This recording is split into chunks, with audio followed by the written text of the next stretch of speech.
Cheers, queers! What's on the big gay agenda today, Theora?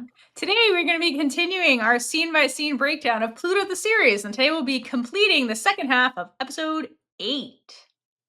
Woo! Oh, this really is a fun one. This is a fun one. Especially the last part 4. Part 4 has one of my favorite scenes, but we'll get there. We will get there. There's a lot of gems here, and we finally can move the plot forward Yes. after this. But before we do, we first have to very quickly go through our corrections and clownery section. We only have one today, so it's over from YouTube. This is from Crimson Studios, who was answering the call in response to our question to you guys about Ai's kitchen shenanigans. So, like, was I justified in trying to burn down the restaurant, basically? And Crimson Studio says, I actually agree with Theora on that. Yes, I think that what I did was justified. They insulted her girlfriend. Ploy didn't deserve it, but she also didn't stand up for May. Those are facts, Crimson Studio. Those are just facts. Those are facts. Did we read out the other answers that we got to that? Yeah, we did. Okay. I'm just making sure. Those are facts. That's fair. Everyone has their own opinions. Those are facts. I'm just gonna drink tea in my Pluto mug because that was the tea that you just spilled there. Okay, so let's continue. All right, so basically this part picks up where we left off. Where like Ai and May are driving back to Bangkok, and it's silent and super emo in this car because everyone's feelings are hurt. And there's an instrumental version of Your Story playing in the background, which is just like so sad because like it's their story and it seems hopeless right now. And it's just like they're in the dark and everything just seems fucked already. I have to say that production did a great job at making it look like they were actually driving. If they weren't actually driving, I'm pretty sure they weren't driving because you can't see through the windows. I hope not. But there's like this purple and blue flare that goes by and like multiple instances of car lights passing on their faces. And me being me, I was trying to figure out how they were filming this if they weren't actually driving. And some shots look like they have like a spotlight just going across the car. Yeah. Where others look like they have a spotlight going over like a cookie cutter in front of them. And I forget if I explained what a cookie cutter is. No. Re-educate the class, please. Yes. Oh, don't worry. I have this whole education situation going on here. So, what a cookie cutter. I heard it be called a cookie cutter. Apparently, it's not actually called that. But it'll make sense when I say this. So, a cucaloris, I did not actually check out the pronunciation of this. So, a cucaloris, or also known as a cookie, is a piece of wood, metal, or like sturdy material that you can cut out shapes in it. Okay. So it's like you're cutting out cookies. And then when you put it in front of a hard light, so say you have like a light bulb and you put it in front of that, it's breaks up the light on the subject and makes it so it's hard to tell there's like literally a spotlight on them. Yeah. And it can be used to mimic leaves, clouds, windows, anything like that depends on how you cut out on this piece. So that makes sense. Yeah, and and then after writing all this, I went back and I was like, well, shit. I could just definitely be making this up right now because they might not have used a cookie. Because I forgot that the car itself is technically being a cookie because it has the mirrors, and when the spotlight goes across the car, that's breaking up the light itself. So technically the car is acting as its own source of cookie. But I thought it was still important to say because they definitely used it when we had that scene where May gets to save the day and then Tan comes in with telling May that Oom's in the coma. Yeah. Because we get that huge light source that has lines and it looks like a window. Yeah, because they're sitting by a window shades. Sure. Yeah, so unless they have like an actual window shades, but I'm sure this is probably in a studio or like they made it and they put like, lights. I feel like that's a house, but like it could be a studio. It could be a house, but they could put like light in it because they could probably be filming at night and then having the light come through. Right. And then have that in between. Anyway. That's what I thought of while watching that scene. Yeah, no, that was really good. That you're right. They have like a moment I think where like eyes just in her feelings and you just see lights go across her, which is yeah, that's realistic. So good I job, Pluto noticed Crew. it on May's face that the light did not full it wasn't like a spotlight, 'cause there one time you could definitely see like it was a spotlight going across the top, but then when you looked at May's face, you saw light, but then there was shadow and light on the other Mm-hmm. side. And then I realized that it could have been the what's the mirror in the middle called? The rear mirror, Yeah, the rear view mirror. rear view mirror. Yeah, yeah. It could have been just the light going through that Mm-hmm. causing that, but there was definitely not just the sole light source hitting their Yeah. faces. Well, thank you, Caitlin. Appreciate that. You're All welcome. right. So that's what's going on in the car. And then off screen, I drops May off at her house and drops the car back off and then gets her bike and returns home where Meemaw is waiting just in the shop for I to come back. And I barely has time to park this bike and take her helmet off before Meemaw confronts her about, quote, why she was pretending to be Oom and hanging out with May. Like, I'm sorry, this was one of the worst weekends of Ai's entire life, and I truly wouldn't blame her if she never wanted to go to Korat ever again. Because like this was awful and traumatizing, and also like, what do you mean, Meemaw coming at me being like, "Why are you hanging out with May?" Yeah, this is when we realized that Meemaw knows who May is. For sure, yeah, for sure. Also, like, I so doubted her feelings though that she doesn't register that like May, yeah, she knows who May is, and like knew she was with May, which like I was like, how did you even know that? Doesn't do any of that. She takes her helmet off at that point, and you can just visibly see how upset she was. Like, I think like she was probably actually crying on her drive over here from Maze, and like that's dangerous because she's on a fucking motorcycle. I'm really glad nothing bad happened to I, because like she's not like she could wipe her eyes. She's got a helmet on. Like, Yeah, that's true. yeah. All right. Oh, And no, that made it even no, sadder. I no, didn't think, like, it's super sad because she she takes her helmet goes off. to wipe her tears and she just, like, keeps hitting the helmet and it's like, "Damn, I forgot." Yeah, but like, yeah, she takes the helmet off. She's like already crying. So like, damn, like poor I. So then I speaks out loud to Meemaw, which she's probably been thinking since the bathroom incident with May, which is I can never replace Oom. And then, because that's Ai's inferiority complex with Oom that she's had since the very beginning of the show. And like this, I feel like this is like the ultimate you can never be Oom situation. It's a situation with May because of how much I genuinely wants May, and like is like it's never gonna happen because of And then I starts crying, but this time now she's in front of Mima, so like the waterworks just start going off even more so. And then finally Mima can see how not okay I is, and like truly I has not been okay for a long time. But I think that I is in Mima's brain is always like the resilient one, the strong one, self sufficient. But like, here is I on her motorcycle having a breakdown. Like, that's so out of character coming from Mima, like looking at this, being like, oh, fuck, I is not okay. Shit. Yeah, and, like, it's really sweet that, like, she stops what she's doing just to comfort her because, like, their usual banter is bickering, so, like, it made sense that she was like, "What are you doing with May?"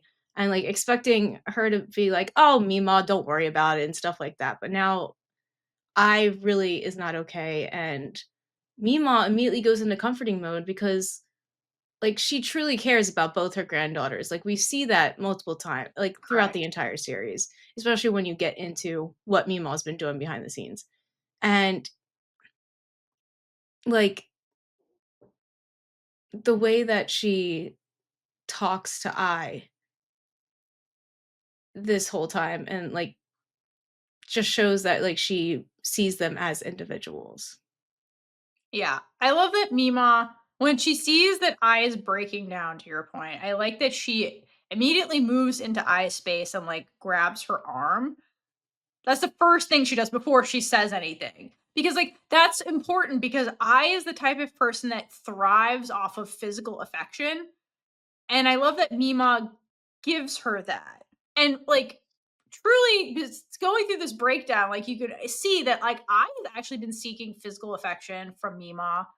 That's only for her for like a very long time. Because like remember she's in the hospital and like Oom's sick and she's like, oh yes, Meemaw's hugging me. And Meemaw's like, poor Oom. And like I was like, and this hug is not for me. So like this moment was very overdue in the fact that Meemaw is comforting I, which has nothing to do with really. And it just it says a lot that it had to get to this point for I to be I at her like rock bottom for like Meemaw to be like, let's focus on I and only I. Because she was gonna come in there being like, that's Oom's girlfriend, blah, blah, blah. But like, you know what I mean? That was probably what this argument was gonna devolve into. But then it was like, oh, let's focus on I and see what the fuck is going on with just I first, right? So I think the physical affection is something that I truly needed first of all. Then, second of all, I also needs to hear what Meemaw says, which is, why would you want to replace Oom? Oom is Oom and I is I. Right. And then just I starts bawling like more when she hears that. Yeah. Okay. So I had some thoughts about this. As you should. I'm First of all, I'm just glad that Meemaw says I is I after she says is because if she would have just stopped after is it would have just seemed like she was just saying that I couldn't compare to Right. Then we're and that back would have where we made it started. worse. Yeah.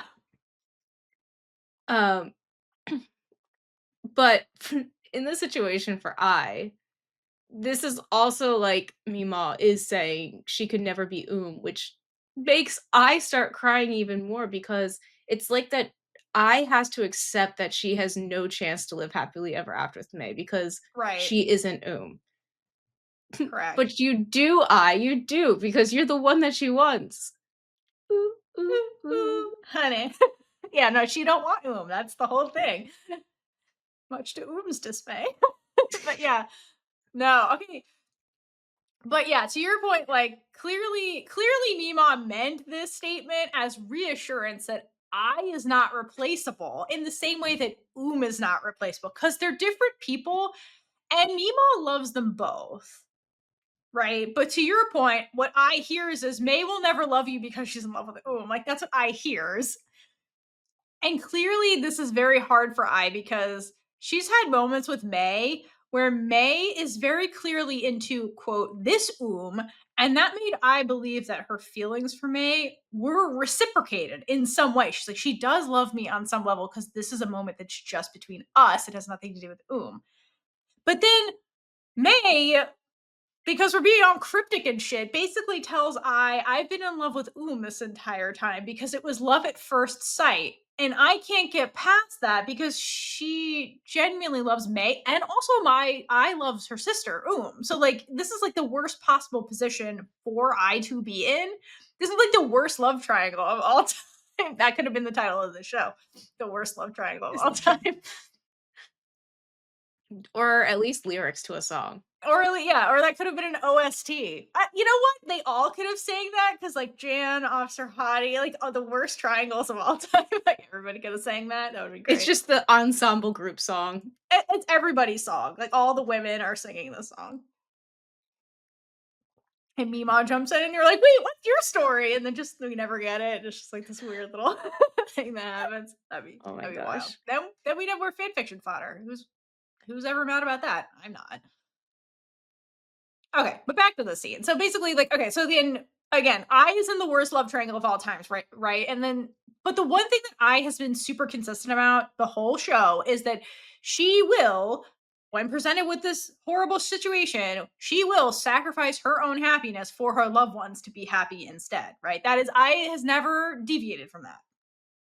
And in this scene, I think what's so heartbreaking from Aya's point of view is that she's coming to terms with the fact that she is going to have to do that again in this situation. Because remember, we saw her be like, I gotta give up May for and then like she was like, nah, I don't gotta do that. But now she's back in this, she's like, there's no way I can get myself, there's no way it can be me. It's been the whole time. I gotta face that fact and get over it, even though it's fucking hurts like hell. It's like the universe is mocking her again because she tried again. And it's like she's like, I can never be Oom. I can never be as lucky as Oom. I can never earn people's love like Oom can. And it's like so shitty because like no matter how hard I try, she's like she can never get that love she so dearly craves from just people just loving her. It's always the shadow of Oom shit.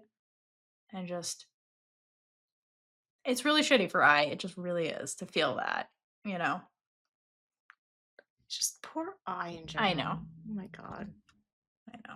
Poor baby I. But I get something else that she really needs, which is at the end of this scene, Meemaw pulls I into a hug and just holds her while she cries, and, like, truly, I really needed that.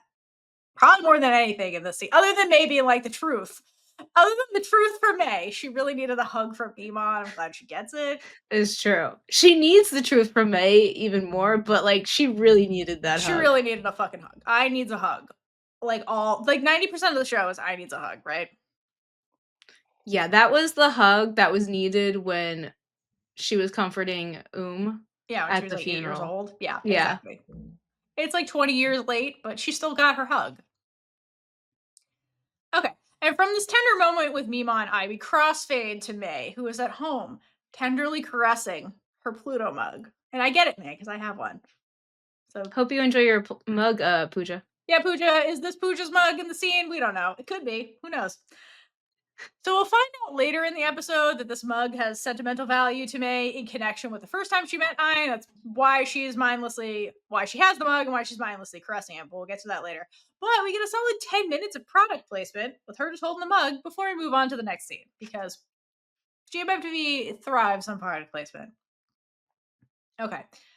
So what happens next? We flash back to 2022 as May remembers the first time she met the real Oom. Okay, this is actually the first time she meets Oom, which poor Oom. Okay, this is the worst. So lawyer May is sitting in some cafe or some shit, who knows, and she's sipping on some tea and mind her own goddamn business when she spots sexual harassment outside the window. Right, there's this woman in white being dragged across a lawn forcefully by some dude, and she's like, "Sexual harassment. What the fuck is this?" And May can also hear that this woman is screaming, "No, let me go!" And like, so it's like, okay, I've seen too much.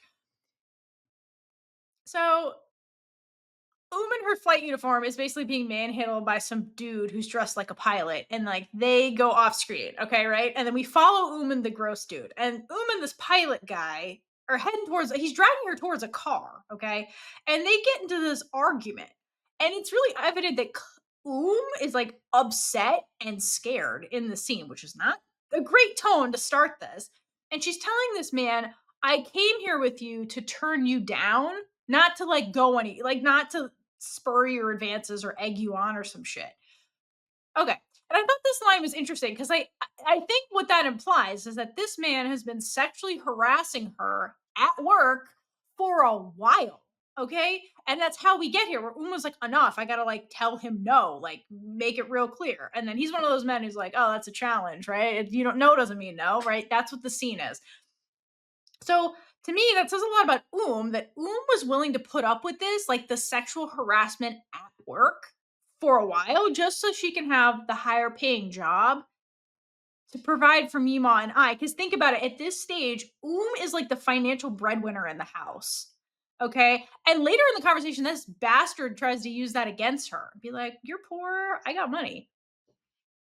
Like she can't buy like as if she's like a prostitute or some shit. Like, which there's nothing wrong with sex work or sex workers work, but like Oom's a flight attendant. She's not a sex worker. Like, Money isn't everything, dude, especially when it comes to you.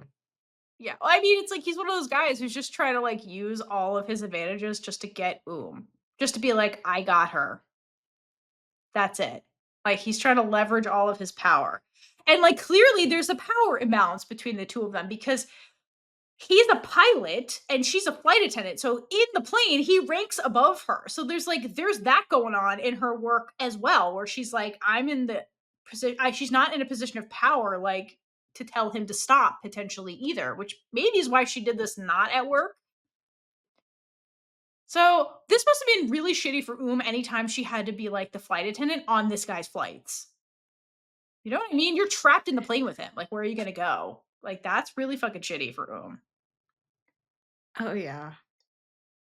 Oh, that's a terrible situation. You do not You locked miles and miles, hundreds of miles in the air. Right, and, like, we've heard explain her days. Her days sound exhausting, and then to have to put up with this on top of it. On top of the people who are, like, annoying her that are just, like, That what are too. Just the people? Yeah, just to put yeah, up with all the people, and passengers. then this man sexually harassing her at work, like, poor Oom. Okay, and then we get and then this man and then the argument continues, and basically this man is claiming that has been playing hard to get, which is code for she said no 100 times and he didn't hear no. He saw try again next time. So he meaning I have to try harder now to win her over. And then like his predator side fully comes out when he's like, "Your family is struggling financially, aren't they? Like I have money. Like it's like trying to barter money for sex. That's what he's doing in this scene, which is so she works with you. Like this is so gross. And she's been saying no, let me go the whole time. Like this is ridiculous. The first no should have been, uh, all it took. Right. This is red pill manosphere shit where it's like, no just means try harder. And in the scene, she follows up his like let's barter money for sex implication with no, and then the bastard grins like it's a game, and then he proceeds to cage against the car with his arms, like he traps her against this car, and that's when starts yelling for just anybody who's around to do something because this man is about to physically assault her against this car. And then a very confident voice says, "Turn around, bitch." And the predator looks away from and spots Lawyer May with her cell phone out. Is she filming? Who knows? She's played this game a million times and never actually filmed shit. Who knows if she's filming? But it doesn't matter. Because May has the audacity to just start goading this motherfucker. She's like, show your face more so the police don't get the wrong guy. I'm sorry. This like 100 No pound soaking fear. wet woman, no fear, is like, no, show me your profile so I can get the cops know it's you for sure, bro. And then this bitch who knows he's trapped releases and then starts going after May. And he tries to grab her phone because she's right. And then she swipes it away and informs him, I'm not stupid enough to follow a predator by myself. And then the security guard whips around the corner, like right as she says that. But, like, how long was this going on That's my question. that she was able to Yes. look Wait. outside, Uh-huh. get somebody? Seriously, no, how did this happen? But okay, how did May inform the security guard of the situation and get to the scene before them? Is she a witch like Ploy? How did Like, she pull this did off? they just have security guards, like, at the front desk or something? Like, at the entrance? What kind of place is this? I don't know. I don't know what exactly this place is. I don't know that it's a restaurant. It might be just a place where business people meet. Like, who knows what this place really is? And maybe it's maybe it's the airport she got back from. I don't know. Cause like, why would a flight attendant and a Mhm. pilot in their uniforms be walking around here? Maybe it's an airport. That's true. We don't know. But like again, she had to tell the security guard to be like, hey, there's some fuck shit going on. Wouldn't they go check out the fuck shit and said they're just like, oh yeah, we got it, man. We'll be right behind you. Or unless she's like, give me 5 seconds, 5 second head start. Well, I feel like she was like, "Come with me," and I'm a just lawyer, started kept bitch. going, and then he was probably like, "Do I Or follow it's also her?" probably true. She didn't tell them a goddamn thing. She's like, follow me, bitch. And then they're like, I gotta hold on, wait, and then they follow, and where then are you she's going? walking so fast, and Go then they're fast. just like, "Alright, we'll be there when we get there." Honestly, that makes sense. But seriously, the timing was it gave me witchcraft with Ploy when she just showed up at their hotel. And it's like, how did you get here 30 seconds after them when you had to shower, change your clothes? Like, what the fuck happened? Is there like a full shower at that restaurant? Like, what happened here? You got to change your clothes there? Anyway. All right, so now we have a security guard as witness. And so once the predator realizes another man is here, he then backs away from the women, which gives me the opportunity to tell him exactly what charges she's pressing against him. She's like, these are all the things I'm going to do to you in court, just so you know. And then the predator's got nothing to do that. So then he leaves. And after he does the walk of shame, May approaches the scared woman by the car and asks her if she's all right, which is very chivalrous of May. And Oom is thankfully okay and thankful to the way this went down. So then May introduces herself. She's like, I am Metaweed, an attorney. So, like, all that shit I said, yeah, I can actually press charges against that bitch, just so you know. And Oom is like, oh, thank you. I'm a boom. And May's like, huh, I like that name. Why do I like that name? And then she looks at Oom's name tag and puts together that this is the same Aboom that saved her in high school. It's the same name, same. Oom's always walking around, just be like, I'm a boom. Always with her identification, flat Why out. is it? Somebody's like, oh, because like we see in the flashback with when they first meets that May like committed that name to memory. So like here it is again, be like, oh shit, it's Moon Insabak. That's the same person. And then May has this thank lesbian Jesus I found her moment where she's like smiling real big, and is just like, oh, thank God I'm saved from that predator. And then we crossfade from this scene, and then we transition. Did you have anything else about this scene? Um, I have yeah, I just have some thoughts Do about it this scene, before unless we leave. before Go we for it. head to the office. Mhm. Okay, so first, what a glow up for May, because May Mhm. has come so far since high school. Listen, Glow Up May. That is her nickname. Glow Up May. She glowed up real nice. She looks real good in this fucking scene too. Like, god damn it. I blame Yeah, him for falling in love with you. Like, look at you. seriously. Seriously. But also, this whole scene made me start thinking about a previous scene where, in the argument where May was like, I just wanted to protect you like how you protected me. They literally meet with her protecting her. Correct. So it made it look like it made it sound like before that she never got a chance to repay her for that. Like she was in debt to her. But she already literally protected her. So I don't Yep. understand how that was like the big thing. I think she's like, I want to keep protecting you, kind of thing.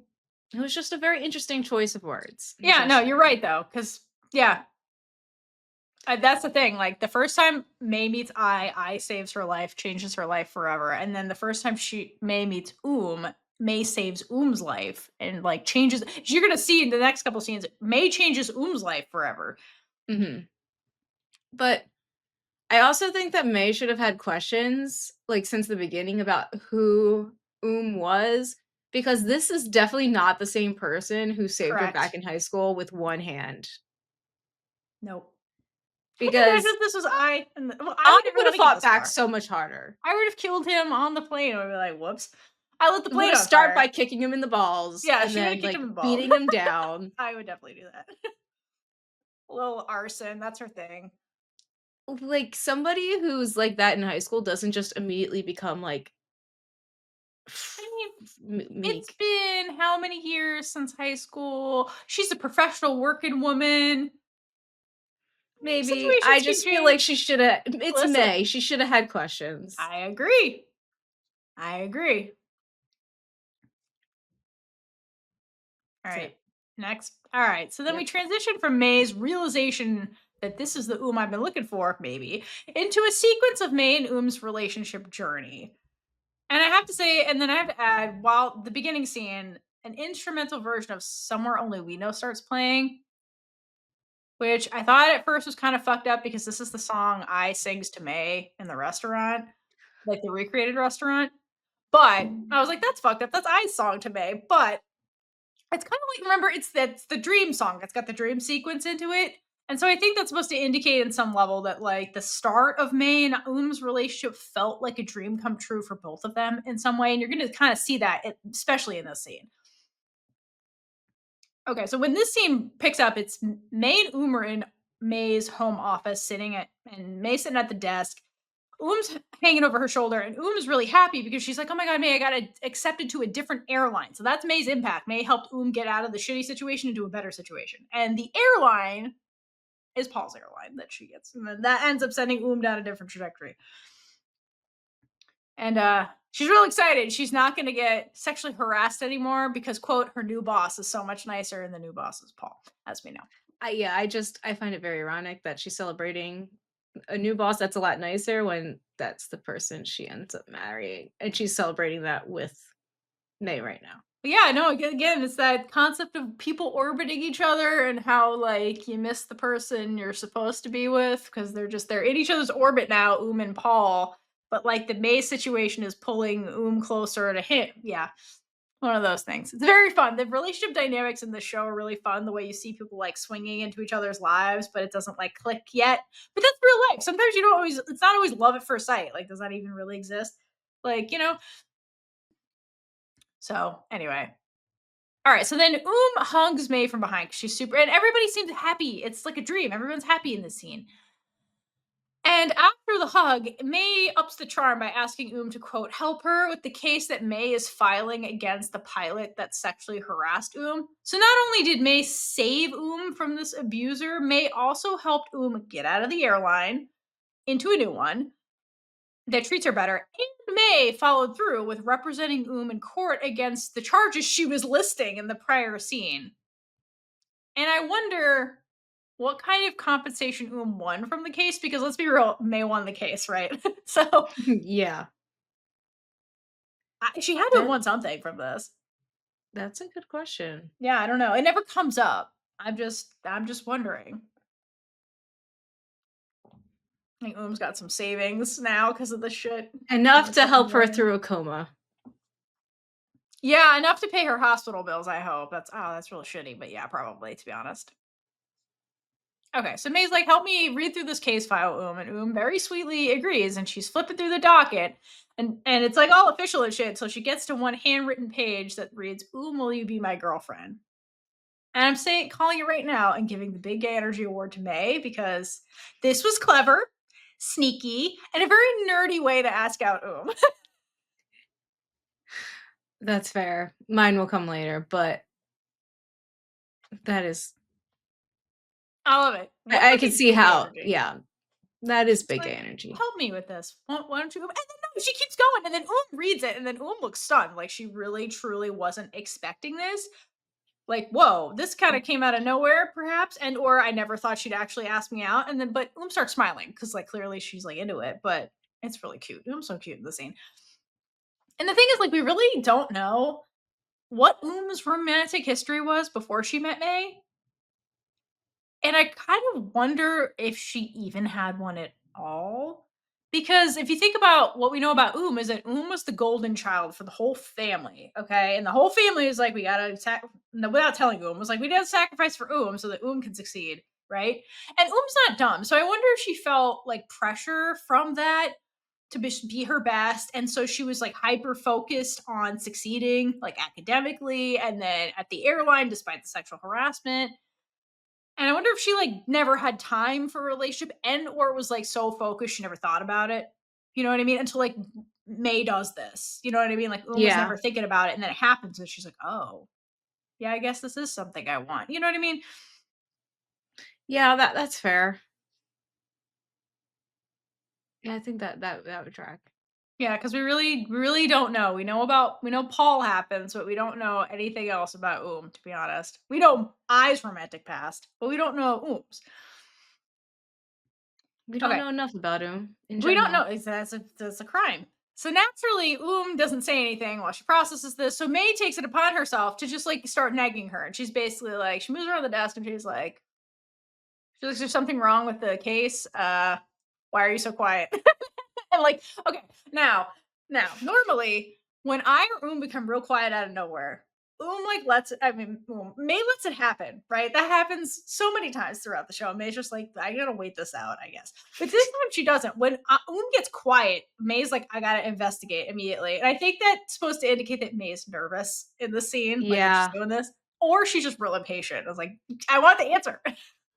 because she turned away from her. She's like, "Damn it, I wanna see your face." Right. No, I think May's like, fuck. She's like, fuck, I gotta follow this up. Because that's always the big thing with her. She wants to be able to see their face to see how they're actually Hmm. feeling, because that's the big thing, like, in court cases as well, what they're saying might not be actually how they're feeling. You have to read Totally. their faces. I know. And Oom's body language is very positive in May's favor. Okay, and May's like, "Well, you're quiet. Something wrong with that case file. Is this bad? Was this good? Did I overstep? What just happened?" And then Oom's like, "There's nothing wrong with it. Everything is right." And then And then responds to the question on the docket by saying, I love you, May. I swear to God, these two twins are too gay to function when it comes to May. Like, her response is not like, yes, I'll date you. It's I love you. May So is a drug. so my question is like, who had it worse? Or I? But who has it worse for May? Because like I was like, you kissed me and changed my life. But then like is like, I love you immediately. Like, I feel like because I didn't remember anything. Had a lot more like, oh, she fought for me. She did all these things. Like she spent more time with her. that's fair. I just like she kissed me and I felt love for the fucking first time ever because she clearly loves but then like I need her to kiss me again and I'm very conflicted by this and they both have it bad. I'm just saying, I and are way more similar than they think they are because they think they're so different, but they're not. If you like kind of they're not that It's different, true. Yeah. honestly. It's just like one can street fight, the other other one can ace the SAT. Like that's kind of like the only distinguisher between them. But deep down, like their fears, their wants, they're literally the same. How they And handle things. and how May affects them is also similar. How gay they are is also something they have in common. And they don't know until later, which is a crime because they're not on the same page. Imagine them bonding. Imagine them being like this dynamic duo, like queer sisters, just like ruling Bangkok. Like they could have been that, but then they had to go fight. Yeah. That would have been amazing. A messy queer twins. That's girl rules. I don't know what you guys Going bring out up. on the town, I start starting fires, and Oom's like, "Oh, God, put out another fire, damn And it! they go out to I stop bars and starting fires." I get into fights and anyway. It would have been amazing. Anyway, so then this scene ends with like and May. May doesn't say "I love you" back, by the way. Just they hug and they're like giggling with joy, which is really sweet, but also super heartbreaking because we know this is gonna Yeah, last. Oom looks so happy it I hurts. know. Again, it feels like a dream somewhere only we know, right? Anything else about that scene? No. Okay, so then from giggling May and Oom, we crossfade to a very different scene where we have lawyer May is out having a business lunch with her client, her female client. I must say that because of the scene. And I must also note the location. So they're like outside in this like garden area, and May's table is located underneath an arching trellis of red roses. I'm bringing that up now, and I will come back to that later. And they're just chatting, and then out of nowhere, crashes the business meeting and starts asserting her dominance. And like May's like, client, this is, and then cuts her off and she's like, I'm May's girlfriend. And like is like sizing up the woman, like look at her up and Oh my down, and god. No, seriously, like, she looks her up and down, like, right before she sits back, oh, and her look is, like, so much judgier than we ever saw I be. mm-hmm. Like, this is a look that we've never seen before. Yeah, no, this is ice baby. This is bad. Like looks like the crazy girlfriend in this scene. And meanwhile, May starts rolling her eyes like she's super annoyed and then like crosses her arms across her chest like she's like suddenly super defensive. And so already like again, this is just the first like 30 seconds of the scene. So already it's like night and day compared to like the ask out, the will you be my girlfriend scene. Like totally different vibe. Like giggling joy to like they're rolling their eyes at each other. Like and the client is just like, well, this is awkward. And she's like, I'll be in touch with you, May, about business or whatever. And then she leaves. This poor client. Like, who was this far for her to get here? Like, that was this poor woman. Anyway, so she's like, whatever. And then after the client's gone, May drops the lawyer mask and asks what was that? What was that about this time? This time. So May saying that implies that has done this before. This being crashing business meetings with female clients because is irrationally jealous. She's definitely her insecurity is showing Yes. Yes. big time. Mhm. And I think in this scene, like Oom seems really desperate. Like she feels like she's losing May. And so she's acting this way because she's terrified of losing May and or she feels May drifting away from her emotionally. And so Oom is worried that May's in love with somebody else. And so she's trying to like cling on harder to May is like Oom's behavior in this scene. I think that's what going on with Oom. And then May, who is not actively cheating on Oom, just dismisses Oom's fear as childish behavior, which is basically the whole crux of this scene, if you had to break it down. The thing is that Oom is not crazy. She's actually 100% correct in her instincts that May is in love with somebody else. It's just May doesn't know that. And like I feel like they are naturally drifting apart because they are not actually compatible. And I think Oom feels that May is like, no, you're the person that saved me. It has to be you. And I think May is stuck on that. But then Oom's like, something's wrong. Like something is wrong. We're drifting apart and I don't know why. So that's why Oom asks May, do you really love me at all? And that question brings us back to where are we located?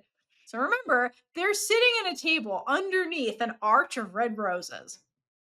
What are red roses in the show, me and Caitlin? It means it's Ai's love for May.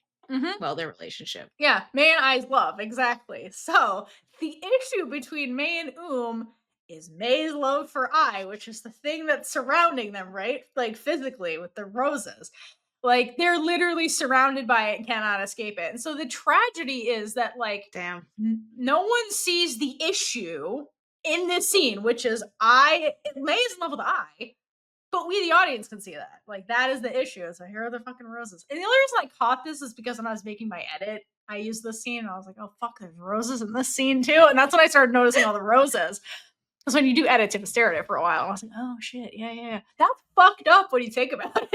It's so fucked up. Really, it is. It's super fucked. But yeah, that thanks visually for giving us that. Okay, so back to the question when Oom's like, "Do you even love me at all?" This question, like, if you watch May, she's like clearly is caught off guard. Like, she never expected Oom to even bring that up because to May, she's like, "You are the one. I fell in love with you all those years ago." Also, like falling in love with somebody in high school and then meeting them as adults, they're different people. So, like, Yeah, it doesn't. that's There's that was that, the first thing. I just still and can't that's believe she's okay. hung up on this one time. Correct. Correct. Right. May's hung up on the one thing, fixated. Like if there was no I, there was no twins, and this is the same Oom, like it just been like it didn't work out. Like it just didn't work out. We drifted apart. We're different people. We weren't the same people we were in high school when we met that one time. And like that's also okay. And it's like okay to let the other one go and be like, we're just not compatible. That's also okay. But I don't think May is just like not thinking that at all. So then she gets this question from from Oom. And she never actually answers this question. She just like takes this deep breath and looks away from Oom. It's almost like May maybe had an inkling too, but doesn't want to bring it up. And then Oom's like, fuck you, May, but silently. And then she like storms out of there because she's like, you can't even like look me in the eye and tell me you love me. And so she's like, she leaves. Again, Oom comes off as crazy, but she's right. And the thing is, like, what does May do? May does nothing. May doesn't even chase. May does not chase after Oom. May doesn't even really look after Oom. Like when Oom, when you like look longingly where they left. May doesn't even do Yeah. that. Like May just in the scene at the end just looks agitated. It's like she knows Oom is right, but she can't figure out why either. And I think that's also frustrating May. So I think on some level, May's like, this isn't working out the way I wanted it to, and I don't understand why. Because we don't know that Oom has a twin yet. Which again, still can't believe that has not come up with like, oh yeah, by the way, I have a twin sister. You don't have to meet her, but I have one.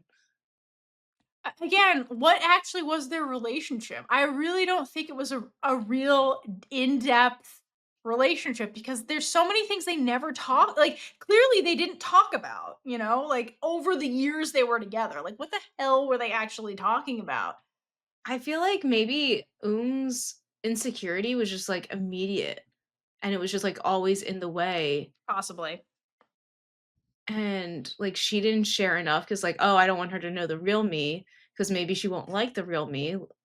I'll, like, just share the parts that I want her to know, and then if there's anybody there out with May, she's, like, apparently interrupting business meetings, being like, "She's into you." So, like, that made May not, like, wanna share things, so I don't know. Well, that's interesting that you'd go there. That's interesting because I would think it'd be the other way around because May is the secretive one. Like Oom's not. I can understand why Oom doesn't bring up I because she has an inferiority complex when it comes to I, and she's always like, "Well, people always fall in love with her and not me. So, like, I want this love to be for me. I cannot bring up I because she'll see I and be like, I really love her," which is what happens. So, like, I can understand her not bringing up I, but like,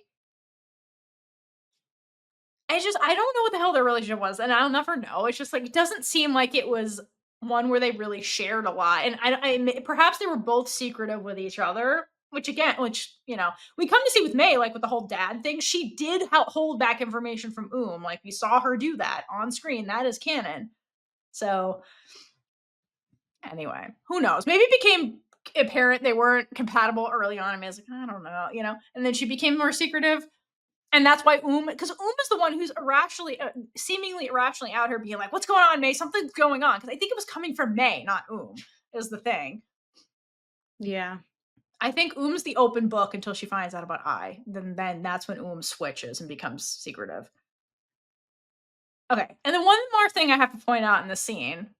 We all need to hydrate for how drop dead gorgeous Film's eyes are in this scene. Like, whatever this lighting is, this is her lighting. You could just see how green and gorgeous her eyes are. And it takes my breath away every time I see this scene because it's just like her eyes pop and they're so beautiful.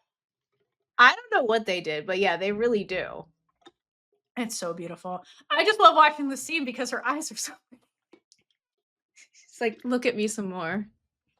seriously. This is your lighting, girl, whatever this is. Take all your headshots, everything in this lighting. From this scene, we crossfade again into into Meemaw's living room, where Oom is alone crying in her sleep clothes. So this is presumably later that evening after this showdown at the business meeting. And the scene lingers on Oom crying for a bit. So it's a couple of cuts and edits of Oom crying on the couch. And I have to note the sequence of this because it's really interesting. So it starts with a wide shot of Oom. And it's like we're zooming in through a window because like there's like furniture kind of framing it, and we slowly start like zooming out, right? And then it'll border it more. But we start with that medium shot, we start zooming out. Then we a wide shot. Then we cut to a medium shot of like, so waist up of Oom on the couch. We like zoom all the way in real fast and like have this medium shot. And Oom's still crying. And then we go back to the wide shot and it's like zoomed out further now. And it keeps zooming out really, really slowly. And I thought that was really interesting the way they kind of like intercut that together because like by the end of it, Oom looks real small. Okay. And it's like Oom hasn't moved. It's just like our perspective of Oom started going far away, shot right into Oom. So it got up close. Then it was even further back and still going further back. Okay. And I thought this was interesting. And I wonder if this kind of the way they put this together was trying to indicate like Oom's headspace because we know later at the very end that Oom struggles with mental health. And so I think that Oom in the scene feels small, hence why we're zooming out, where she's literally getting smaller from our perspective. And I think she feels a little like things are out of her control, like her life is spiraling out of control, hence why we like zoom out, zoom in, zoom out kind of thing. And then she's also sad, which is obviously because she's crying. But like again, her like from our perspective being smaller, like I think it's like she feels like lost, hopeless, and it's kind of like trying to convey that. So I thought it was interesting, kind of because I was like, what are they doing? And then I was like, oh well, yeah, okay. Maybe it's like supposed to be a little out of sorts and like feels hopeless kind of thing. Yeah, I mean, that's a good point to bring up because usually once you start going in on a character, you do not go wide unless you wanna take the audience out of the scene. Mm-hmm. So, Exactly. it's definitely interesting that they chose to do that.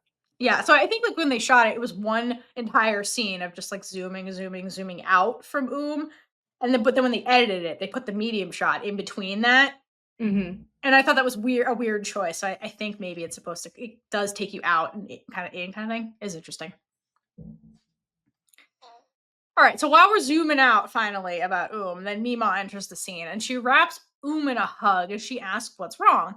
And Oom replies, "Why does no one love me?"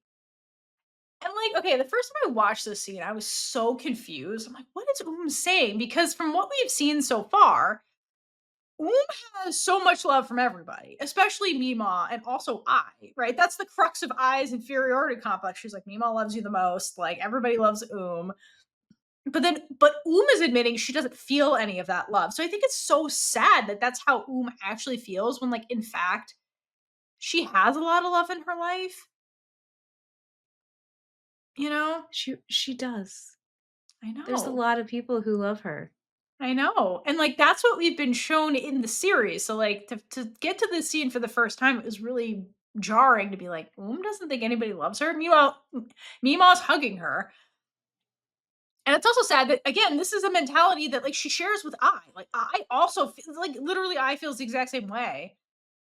And I think that's what makes the transition from this scene because we don't get an answer to this. We just have sobbing Meemaw's holding her, and feels like nobody loves her. And it's all coming from May. Like the catalyst is May, but feels that even deeper than just the May stuff. And then I think it's real profound to have this here because then we crossfade one last time from this scene of and Meemaw on the couch into present day, where we get a parallel scene, only this time it's I and Meemaw. So we have I on the couch, like resting in Meemaw's lap. And like, so we had Meemaw comforting into Meemaw comforting I, and they're like sad over the same thing.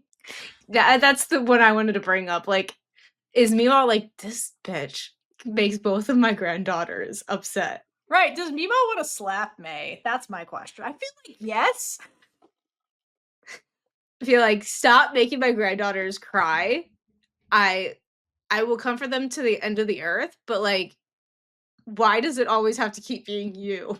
Yeah, like they're gonna be. She's like, "Why is it always you?"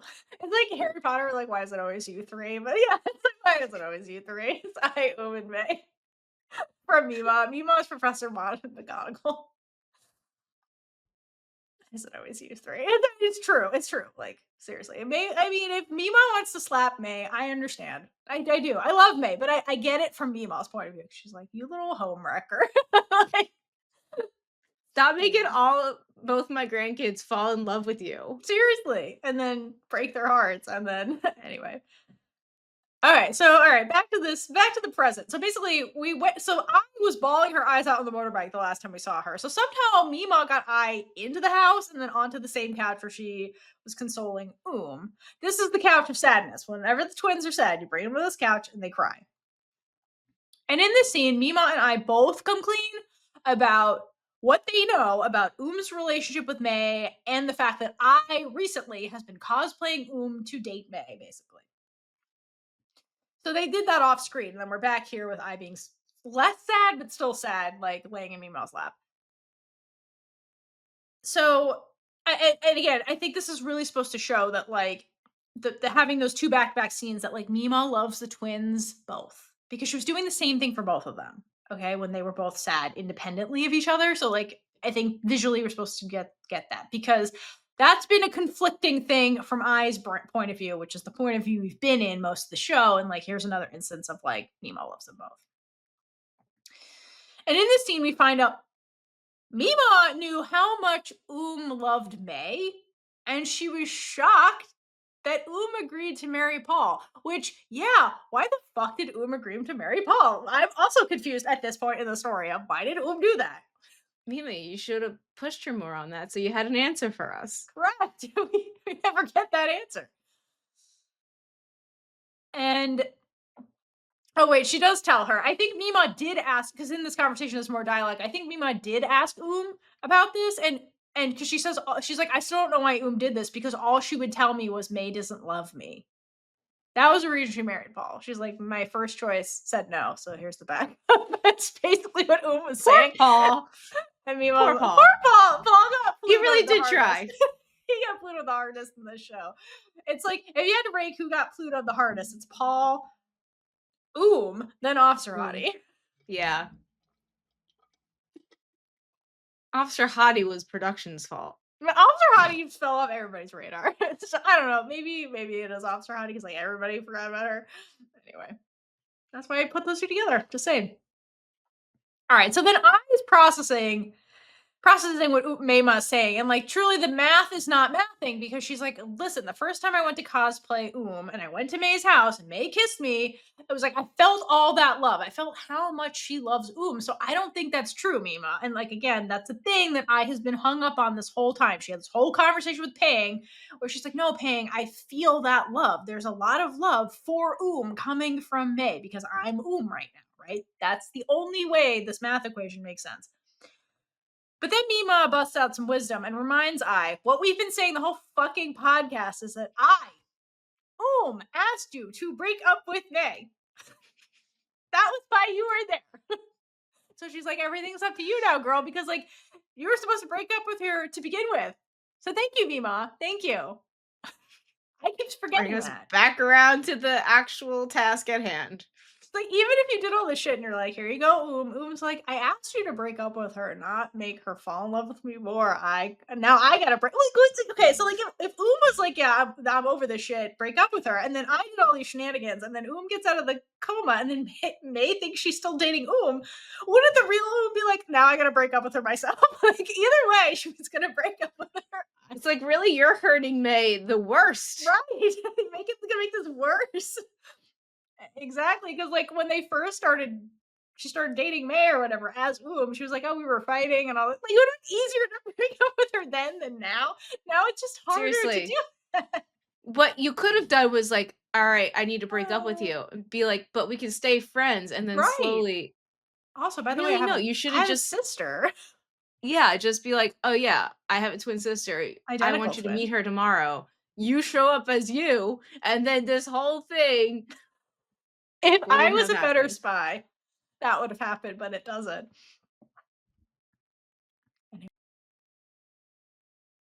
But the reason I keeps waffling and is not taking our advice fully when it comes to this, the whole shenanigans, is that she's scared that May's gonna hate her when she tells her the truth, which ironically is the thing that May is also afraid of, and why May is not telling her the truth. So like May and I are on the same page. It's just like, and that's the problem, is they're on the same page with their fear of the other person finding out the truth. They're like, she's gonna leave me if she finds out, so I have to keep doing this.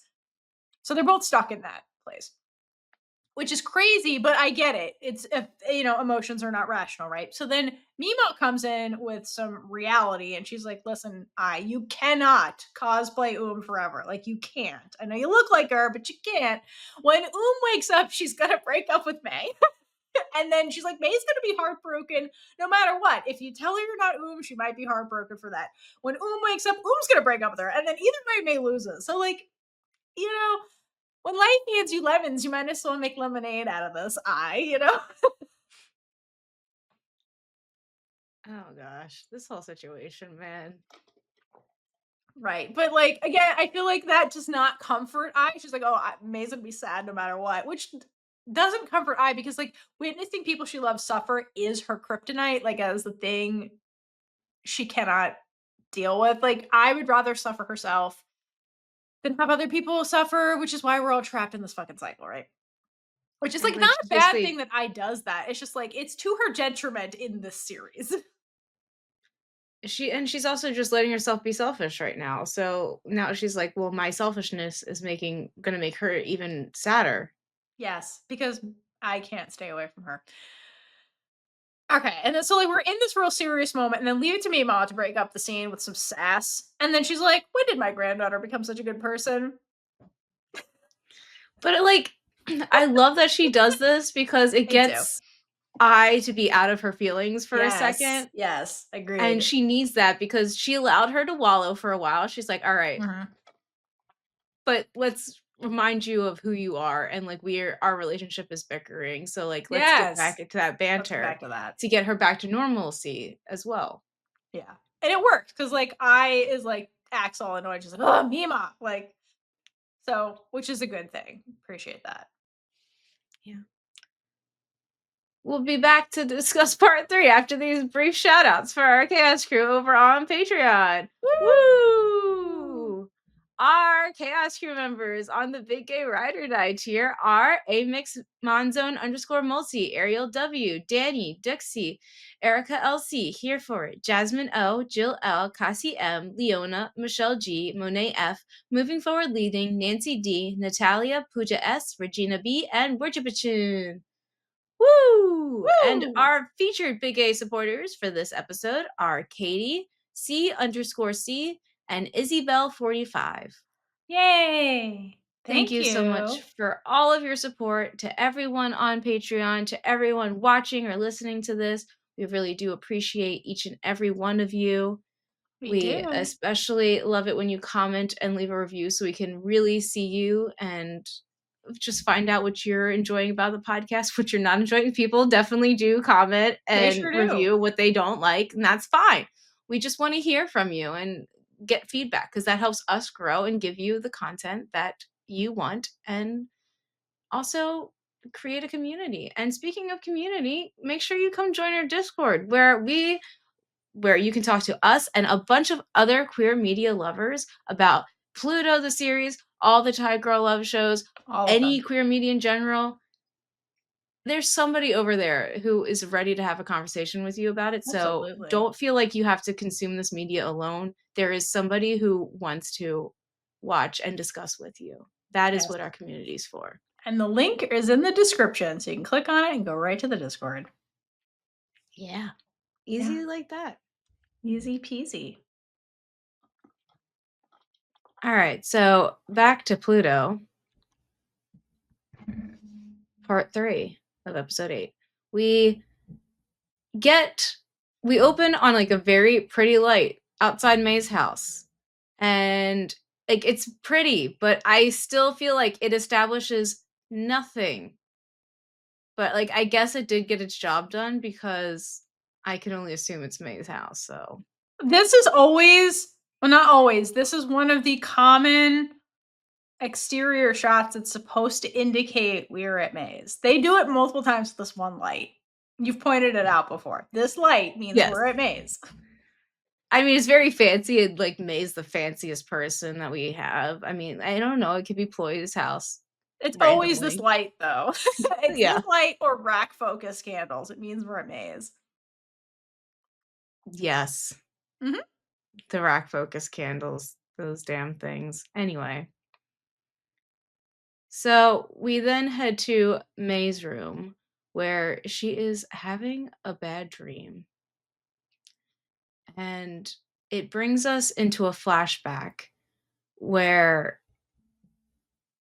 we find out the rest of the conversation between Oom and May in the hospital. Yes.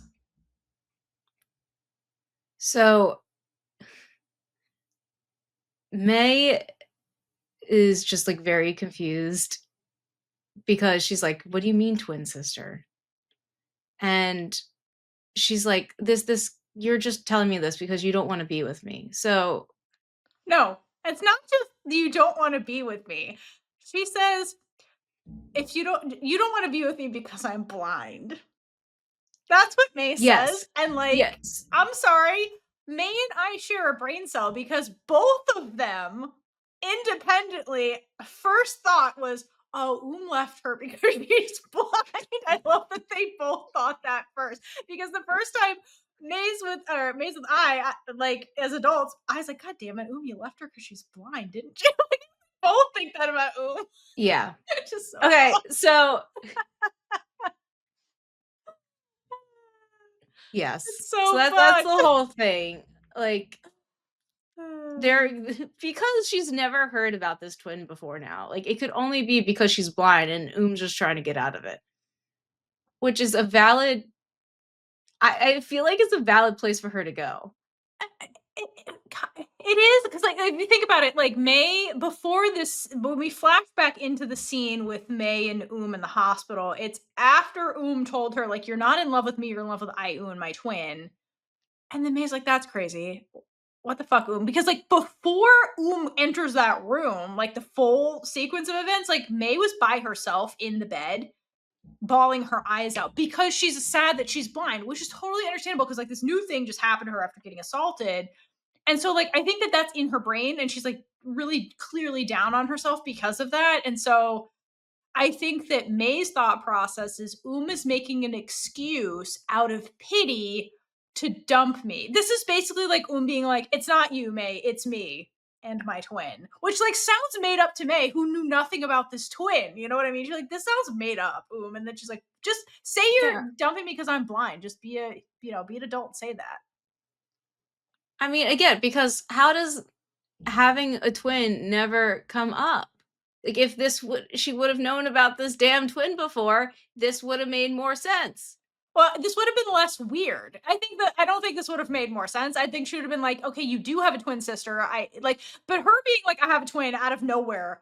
I'm leaving you. It sounds made up. It sounds like like, ew, I don't want to be with a blind person. Let me make up an excuse to get out of this. Like, that's what it sounds like because it sounds crazy and like far fetched. But like, no, this is like reality, girl. Which Reality's crazy. We're in a I chapter would like right to point now. out is definitely something the Terrible Two someone would have done. Totally. So, No, it sounds made up. Like they're just being polite to like dump May. Also, like, yeah, which would make a demon if she's like, oh, you're blind now. Suddenly I don't love you anymore. But like we saw the sequence where like their relationship was deteriorating. Like it wasn't this didn't like yeah. to be fair to this does not come out of nowhere. Like their relationship was going downhill. Yeah. And what's interesting in this scene is that like if you watch Oom comes off as emotionally detached and really distant because remember, this is May's memory of the scene. May could not see in this scene. This is just her brain remembering like from her other senses how was doing, right? So like we can see that like in May's mind was expressionless. Her voice sounded very flat. We saw in a second ago when like when like rips her hand out of May's grasp. Because remember, May was holding her like lifeline. Is the one that rips her hand away. And interestingly, like when we enter the scene, May also seems pretty emotionless. Like aside from the crying, like she's just like stunned. And most of the scene, she's just like her face doesn't really like do much other than she just looks stunned. You know what I mean? So Yeah. like what a bleak memory this is from May. Yeah, like, the poor May is just, like, first of all, dealing with realizing that she's blind, Correct, which made and her is really fucking sad, yes. like, so lifeless and and just And then, like, her memory of is almost similar, where seems pretty lifeless and detached from all of this, and is just saying these words at her, and May's like, "It's not clicking." yeah, and back to, the scene, says, "Don't you wanna see her at least once in your life?" And, like, to May in the audience, like, is being really cruel, like, rubbing in the fact that she was never the person that May loved. And when says, "Don't you wanna see her at least once in your life?" Like, and technically, May has, but I feel like you don't say this to someone who just became blind. Oh, so yeah, Because, she's like, "Do we wanna see her?" That does sound pretty fucked up. like, You're yes, right. yes, I would You're like to right. see her, That's valid.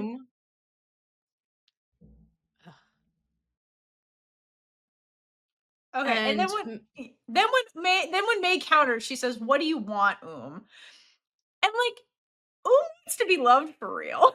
Like that's what she wants. But also like wants May to like be the person that fell in love with. You know what I mean? Like that version of May that stood up to bullies 10 times her size, the one that whisked her away from sexual harassment. Like gonna say in a bunch of stuff in this scene to that effect because like I think that at the core still loves May. Like that didn't come out of nowhere. And like I think she wants May to like be better, like be back to her old self because this as we've established, this is not the May we know, right? This May looks real defeated and we haven't seen this May since high school before she met I. And I think also like with in this scene, she also loves I and like genuinely wants what's best for I as well. Like even if it's at her own expense, because again, and I are way more similar than they are different. And so, like, when May asks her this question, she's like, "What do you want?" Like, if you notice, like, Oom kind of like looks off into the distance. You know what I mean? Where she's just like, she has a hard time Mhm. looking at May during the scene a little bit. Yeah, and tells her that she wants her to fight to be who she was, and then sh- she'll step aside and break up with her. But until she does that, she's not going to let her go because like she's not worthy of being with her. And so like basically right now what I'm hearing from this and like what we do see is like she's holding May hostage in this relationship. Like you can't Yes. I'm not breaking up with you until you fight and become the person who you were before all this happened. But it is interesting though when Oom is saying this shit where she's like, "Be like you were, don't be weak." You notice that Oom is not looking at May; she's looking off into the distance. So I do wonder if part of this speech is Oom saying this to herself, right? Mhm. Because Oom needs to be strong enough to walk away from May and eventually concede her affections for May to I, because like that's what Uma is saying she's gonna do in this scene. And if you notice, she doesn't look at May. Like May can't see this, but like I wonder if part of this is Oom's pep speech for herself to be like, "Don't be weak, you can do this." Also, May's in the room, kind of thing. Yeah. And okay, so back to like being held hostage in the relationship cuz like that's a lot. Well, yes, And May is like if you're really not that person, just break up with me right now. Like why do we have to go through all this? And squares up on May again and is like we may not have loved each other that much, but I'm not cruel enough to hand someone like you over to my sister.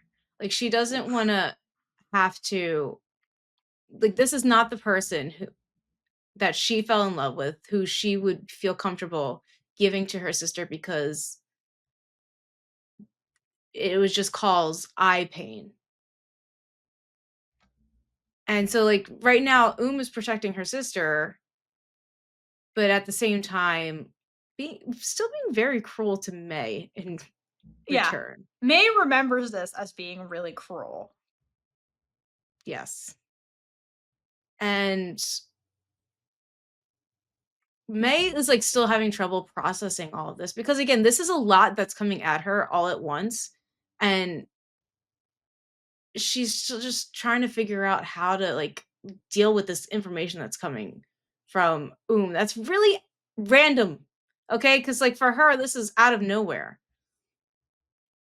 And Oom is like getting closer to May and like sizing her up more and says to her, people like you, May, must pay for what you did. And so I had trouble trying to figure out like what she's actually talking about. Like, is she talking about like representing Batman and all of that issues? Or is she talking about like breaking Oom's heart To all of it. and like not yeah. Um, And yeah, if it's the representing Batman stuff, like Oom's behaving just like a soul did about like wanting her to pay for what she did. And it makes sense why May in the present right now is so worried about how I will react because even her sister, even wanted May to pay for what she did. So like how is I going to react to all of this? And I don't even think May realizes right now like that I is even closer to Kasol than no, she doesn't. Well, was. she has a So, well in the present. I think she has an inkling, but she doesn't have that confirmed. yeah. I just have two things to say about the rest of the scene before we exit. So continue with the pay for what you did Okay. line. So May is a Buddhist and karma is part of her religion. So when says this to her, she really takes it to heart that she needs to atone for her bad actions. So we'll see May take this advice from that like you need to pay, you need to atone essentially for the bad karma kind of thing, put good karma out there. So we'll see her helping Ben on the side. we'll see that May never pursued her attacker. Like, never. It just came up because of Ai. Like, she never went after Kasol when she probably could have. She takes it to heart what Oom says here and does work towards getting back to the May she was before the accident, because when Ai meets May later, she's back to being lawyer May again. And the cute part is, I know this is heart heavy, but the cute part is that she doesn't, like, May doesn't actually fully achieve this atonement thing until she spends time with Ai, because remember, she's spending time with Ai. Remember the bathroom scene when she's like, you make me feel like I can see again. Basically, you make me feel like the May I was before this went down. So she goes on this quest because Oom sends her on it, and then, like, ultimately she gets real far, but what completes the quest is meeting Ai, spending time with Ai, falling in love with Ai. That's like the completion. And that's like the good karma. Like, finally she achieved the good karma because she got the thing she wanted, right? Yeah. Okay. And then I have one last thing to say. So, like, before Oom says you must pay, she basically says to May, like, Oom mentions that she wants May to get her shit together before she'll break up with her because she, quote, thinks it would be too easy for someone like you. Which is like, those are fighting words, okay? And I think part of Oom is concerned about how May would potentially manipulate Ai. I think she's concerned that, like, this version of May that she's seeing right now would use pity against Ai, because, like, here's May doing that right now. She's like, you pity me, don't you?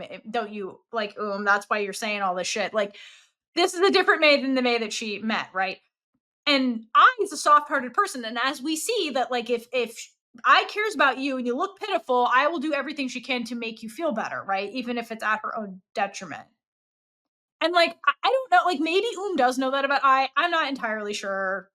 Sees her as soft-hearted. I think part of her does, but, like, I wonder if is concerned about, like, May taking advantage of in some way.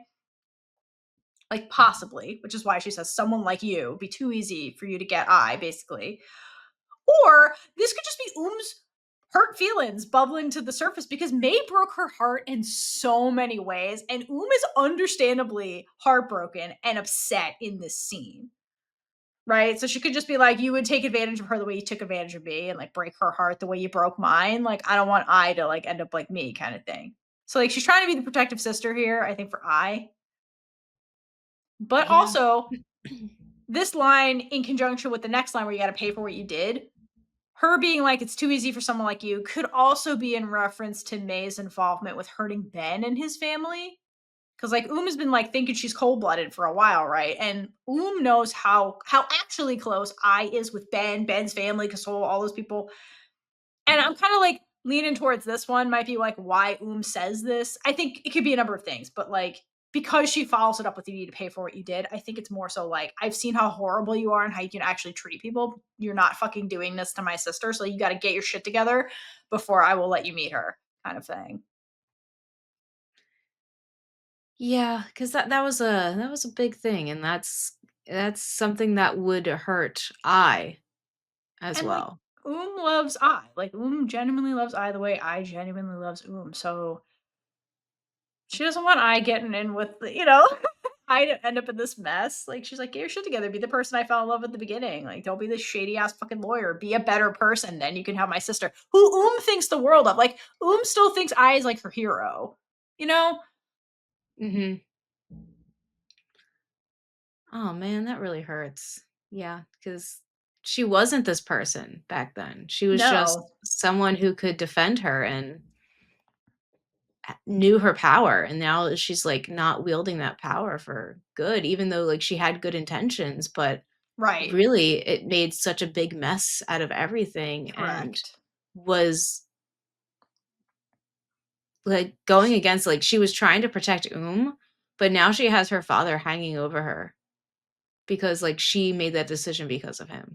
And also, May made that decision unilaterally and didn't tell Mhm. Like, she didn't tell she was doing any of that stuff. She kept out of it, and I think that's secrets are no fun. Secrets hurt someone. I think, like, the secrets are what ended up, like, really being the detriment of all these relationships, honestly, more so than just, like, she represented Batman. I think that she kept it from and didn't know what was going on, and then got suspicious, and then, like, you know what I mean? It just bred all this, like, bad energy in their relationship, and Oom's like, "I saw how you treated me. I don't want you doing this with my sister. Like, be a better fucking person." Be the May Yeah. you could have been, you know? Do better for her. Be the May I wanted you to be. Exactly. Yeah, no, that's literally that's the energy in this scene. But also bottom line, like remember, this scene is from May's point of view, and in May's point of view, like Oom just comes off as heartless, cold-blooded, cruel. Right after May's clearly May's just like, I was just bawling my eyes out. This bitch kept saying all that shit. Like that's how she remembers this moment. Like, and it obviously haunts her so much that she's having nightmares about it. Yeah. This is Still. oof. Yeah, and May wakes up literally shouting "Oom." Yeah, Because how many times has she shouted for "Oom" in this show, a let lot. alone just, like, in relation to the scene? And she's once she wakes up, like, she starts looking around and she's like, "Oh shit, things are blurry. I can see something." And, like, it's Yay! not totally dark. And so she's able to now, like, see very, very blurry things, but can, like, kind of make out what things are if it's right up to her face, because like, you can kinda see her hand. Yeah. She can kind of see her And hand. She can kind of see her fingers moving. Like that's huge. yeah, and I feel like it's poetic in a way that she started being blind and had to go through the whole conversation with right as she became blind and, like, then dreamed about it right before she started to get her sight back. And it's kind of like it's a sign that she has paid her debt and, like, what she did, and, like, now she's starting to be worthy of and become who she once was, like, exactly what her task was. Oh, for sure. She's about to have a whole ass conversation with Ton about that. You are correct. Yeah. And then we get to I can only assume is Tan's office? Yeah, it's I his don't know, clinic in just the hospital. Yeah. okay, in his clinic. I was like, "Did he just steal someone's office?" Because He that could might have been have. it too. He steals other people's patients. Like, who knows? So, he's like, "Your vision's gonna improve gradually," and he takes her hand and, like, puts it on this book, and May is like, "I thought I was gonna have to pay for what I did for the rest of my life," and Tan's like, "Really, 2 years is too much already, like, you should not have been blind this long." I would like to know exactly, like, what how long he thought it was supposed to be, or I what mean, kinda usually, doctor is he? I don't think it lasts years, but anyway, yeah, I don't know for sure. I didn't like look into it, But but yeah, this seems abnormally long. before we If get you're into the scene if her vision was gonna recover, it seems yeah. abnormally long. Which in the beginning, like, from the scenes, it seemed like they didn't know if it would even recover at all, Right, so which her injuries were so bad that they're like, we don't even know if this yeah. is gonna actually, which is real. That's realistic. Um, but bottom line, what May is saying is that like she basically because of her karma belief, she accepted the blindness as penance for her involvement in Ben's case and all that kind of stuff. But honestly, like she's like, I thought this was just gonna be my punishment forever. But in the series, like honestly, it was a blessing in certain aspects to May because as we've seen throughout the show, like navigating the world as a not able-bodied person gave her a new perspective on life and also a new avenue for how she could use her legal practice to make the world a better place. Like we saw her involvement with like various like handicap disability rights organizations and like things like that. She's being a good advocate. So like it put her on a better path to put even more good karma out into the world than she was already doing as a lawyer. So like honestly, it was like a blessing and a curse kind of thing. And then when Tom here lets it slip, it's been 2 years. Right here, he's basically saying it's been 2 years since the accident, which means refused to break up with May for 2 years, which is wild. That's wild. And Like she it was is. already like traveling across the globe and like being a badass lawyer. Like why did it take you so long? And she still didn't break up with May until after her own fucking wedding, which is when that's all the information you know. That's crazy. It makes look crazy. Yes, that is Yes. true. Yes. Yeah. Just like throwing out everything you know about later. Correct. Just up to this point. This sounds crazy. She's like, yeah, May, I'll let you go once you're a badass Everything bitch again. yeah, How bad everything does the you learn bitch need to about be for Oom you to let her go? is crazy. It is crazy. So May is like saying like she's paying her price, and Tan, oh my god, I forgot his name. Tan is telling her that um like she is about to pay it off basically. Yeah, the karma, basically. Yeah, the karma. And May is still upset because she's like the eye thing. Like that's the only thing that I have left. And because not having I in her life, like that be make everything worthless. Like that's what she wants. Like that's what uh, paying this whole thing off is like so she can get to I basically. And Tan's like, well, you don't have to be hopeless because that girl's waiting for you in the waiting room. And my question is, why is I waiting for her in the waiting room? Like, why is I there? How does I know she's there? That's what I'm saying. So I think off screen, Tan called I because that was the only reason. Because like clearly, May woke up and she calls Tan. She's like, "Oh my god, I think my eyesight's coming back. Can I get an emergency appointment to check out my eyes?" And he's like, "Yeah, whatever. I run this bitch." And he gets her an appointment, and that's why she's here. So I think this was a spontaneous doctor's appointment. He gets her in. So like May didn't even know she was going to the doctor's today. So I think Tan had to be the one to call I and then tell I, "Oh, May had an emergency medical appointment. Can you come down here and like take her home because I cannot. I have to work. I'm an adult." Do And so you? Do you work? right, but I don't think he told her exactly what happened Yeah. because I doesn't know about May's vision recovery because May does not tell her, and May ends up keeping this another secret from I. So like Tan didn't give her details, but like so I'm wondering, I think maybe he made a so excuse that he's like, I have to take her to the appointment, but I can't take her home. Like, can you drive her? Because like someone has to. I wonder if he guilt trips I because I and May are on the outs right now. So like I think he played matchmaker to like get I into the building so that they can talk and like I could take her home basically. Because why would I know this is happening? This seems Yeah, spontaneous, it's like a a spontaneous appointment. yeah, it had to have been him. I think it had to be Tan, yeah. I think Tan pulls a ploy, but like Reploy's like, I'll help them out. But like Tan knows the details, so like does it better than Yeah. Reploy. Did a lot better job. Mhm.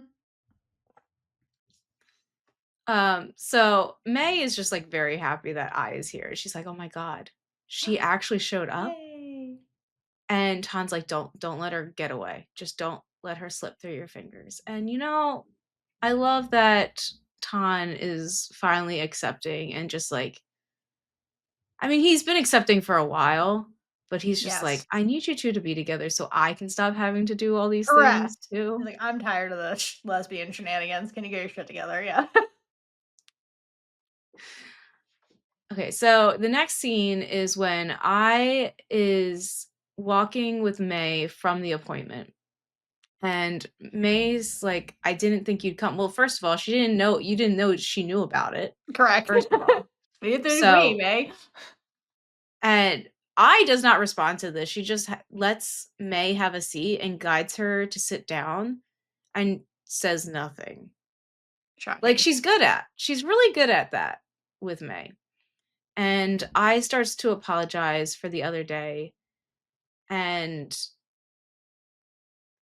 May's like, "I guess we're having this conversation now," And like at which the they need to. they do. And like at the beginning of this conversation, like I looks like super fucking depressed.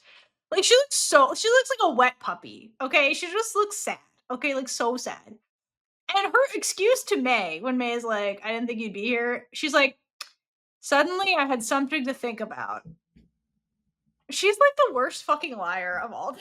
Like, what is this excuse? It's such a bad excuse, I. I mean, just like even like going from like the beginning of the scene is just like May is extremely happy because like first of all, I's she's here. getting her eyesight back and I Yes. is here. Yes. Oh my Nine gosh. and I, yeah. Meanwhile, you go to not May, I. I, I own. and she's so upset because like now she has to finally fulfill what asked her to do and break up with May. So like there's just the whole thing Yeah, going she's on. like, "You're gonna have They're to break up never with on the May same again." Yeah. page. Never. Oh my god. And then, like, okay, so then when I says this ridiculous excuse, I suddenly had something to think about. If you watch May, May's face twitches a bunch of times. Like she's like, I wasn't expecting this bitch to say this. Almost like she's like calculating how do I outmaneuver whatever the fuck this is because the situation has changed. I can potentially see again and like all this stuff and it's so funny. Again, I just love Mhm. calculate how strategic May is. It's the best.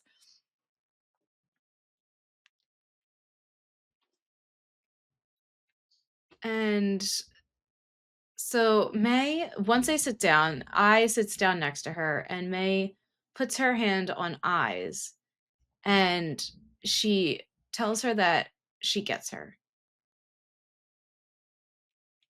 And she says it was gonna be our first time together anyway. I'm Go sorry. ahead. I need to note something right here before we move on. Okay, because like basically, I had a lot of shit to think about, and May's like, "Mhm, yeah, it's the bathroom incident. I understand that." And so then she's like, "Yeah, I get that it was a lot. That trip to Corral was a lot. It's because we were gonna have sex for the first time, and I get it. Like that's a lot." And if you notice when May is saying this to she's looking at I's face when she says this. Now, May has not been truly able to do that before because of her blindness. You always see her kind of like looking in the general area, but it's like off. It's not on. She's looking at Ai's face. Okay. So I think this is huge because like May's like, oh, I can kind of make out her face and like this and that. I didn't put together that May is actually looking more Yeah. directly at her than before, but like we can see it in the scene that like May is already able to like figure out where Ai's face actually is, and she's more looking. They're more on the actual eye line for like one of the first times ever. That happens in this scene right now. That is very true. Oh my gosh, I didn't catch that. Yeah, that makes Like look at her, like you can see it. Like it's great. Okay, and yeah. then back to the dialogue though. So May basically just straight up just said her and Oom never had sex. How? How? Just how? Oh, they were together for years. How? That's what she's saying. She's like, because she says even with the old Oom, she says it right after this. So like, how? How did that never happen? I Huh. mean, What was this the relationship? That's what I keep asking. Because the more the same way that they hugged when May asked her to be her girlfriend and not kissed. and then Oom says, "I love you" immediately, but then they don't ever have sex. It doesn't make this is like what was it, Willow, the Taylor Swift song? The more you say, the less I know. The more you say about your relationship with Oom, the less I understand it. Because what? Yeah. Okay, and I have to add that this is a GMMTV edit from the novel. This thing right here, this like purity thing they're about to do, where it's like, oh, we only have sex with each other. That's a purity thing they added into the show for some reason. In the novel, when I and May have this conversation, like Oom and May have had sex in the novel, and May brags about it to I.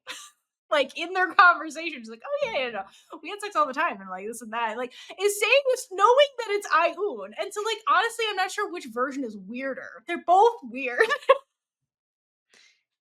Yeah, they're both weird. They're both fucking weird, but this is a series quirk that May and canonically never had sex, according to this conversation. I don't get their relationship in the show. I really don't. It's weird. It's very weird. The more you learn, the It's weirder it very is. weird. Super weird. You're not wrong. You're Yep. very right. I don't get it. I don't Will get it. never get it. The novel is also fucking weird because, like, again, May brags about having sex with I wouldn't to I, expect knowing anything that it's less. I. It was ridiculous. Both of these are ridiculous. There's no winning, but There's no winning, nope. which is insane for GMMTV. I mean, they were working with the story they had. Yeah. True.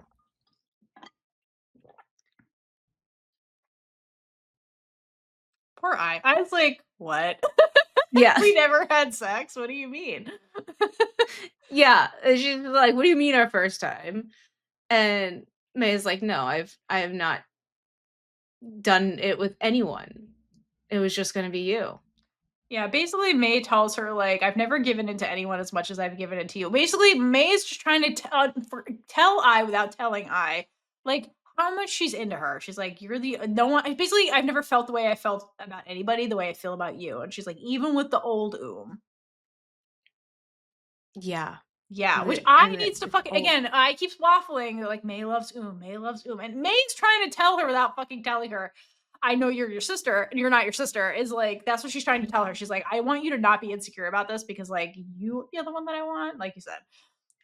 yeah. Speaking of waffling, not in like the same sense, but I asked May about her first love, like not even with her first love, and May starts saying like, "I'm sorry, I," like this is in her head. Her "I'm inner sorry, monologue. I," but like once I can see how you look at me, then I'll tell you everything. So like she's changing the rules about like when she's going to tell I in her head. Yeah. And Yeah. Good. but like I really just needs to know that she's your first love. Like that's really all she needs to know right now. And she also needs you to, well, she does need you to need to know that you know that she's not, but you know, we'll let her do that. Yeah, it's so basically May in the scene with that inner monologue is making the active decision not to tell I the truth about her first love. Because remember, she's like, "Oh, I've got to clear this up, got to clear this up," but she's deciding she's not going to do it. Because I think after some deliberation off screen, she's basically like, I would rather wait until I can see I clearly, because the sight thing is changing everything. She's like, I would rather wait until I can clearly see how I looks at me before telling her the truth. Because again, her memory of Oom in the nightmare, she's like, this is I couldn't see her. How do I know she was lying to me? I want to be able to see I. And I think that's why she comes to that decision because because of what happened with Oom in the hospital. I think that's why we get that dream and then we get this scene because and obviously like I said, May is still distressed over that moment with Oom in the hospital. And I think part of the distress is that May couldn't see what was happening. She couldn't see Oom. She can only be like, this is what I think Oom was doing because I couldn't see her. And so I think that's partially why maybe she thought Oom was lying because she couldn't fucking see what was going on with Oom, and she's like, "Is she breaking up with me for real, or is this some bullshit?" Like, and I think the uncertainty haunts May. So I think, and that's why she's having the nightmare and she startles out of it. She's like, "Oom, Oom, Oom," because like I think she's just like still confused and didn't have all her senses together. So I think she's like, "Well, I'd rather have all of my senses before I do this big thing that might cost me I in the end." I think that's her rationale. Also, I think she low key is holding out that I is gonna just spontaneously remember their first meeting somewhere somehow. Like, girl, can be waiting a long time for that. She has proven she does not remember any of it. No. Okay. So basically that scene ends with May um like trying to figure out what to tell her so I knows how she feels, but not tell her about her first love. And I seems to be okay with her not saying anything because all she does is like pat her head and smile at her. And like they just both smile and they're just happy to be together. That's all they want. I think this scene is cute. Like the end of the scene where May is like, how do I put this so you'll understand how I feel? And then she doesn't like fully explain it. The shot lingers a lot on I, and it's really cute because like I becomes you see her getting more hopeful the more things that May says, and even when May has these pregnant pauses. So it's at some point while May's thinking, to your point, I can't help herself. Like she starts fixing May's hair and like caressing the top of her head. And as one of our listeners kindly reminded me, I forget who you are, shout out to you, I'm sorry, kindly reminded me that in Thai culture, this is a super intimate gesture because the head is the most sacred part of the body, which I forgot when I was making fun of I, like we were in the car, they were like almost having that heated makeout session, and I just like pats me on the head. So like turns out that's super intimate, and it wasn't I just being like, there, honey, like Yeah. kind of thing.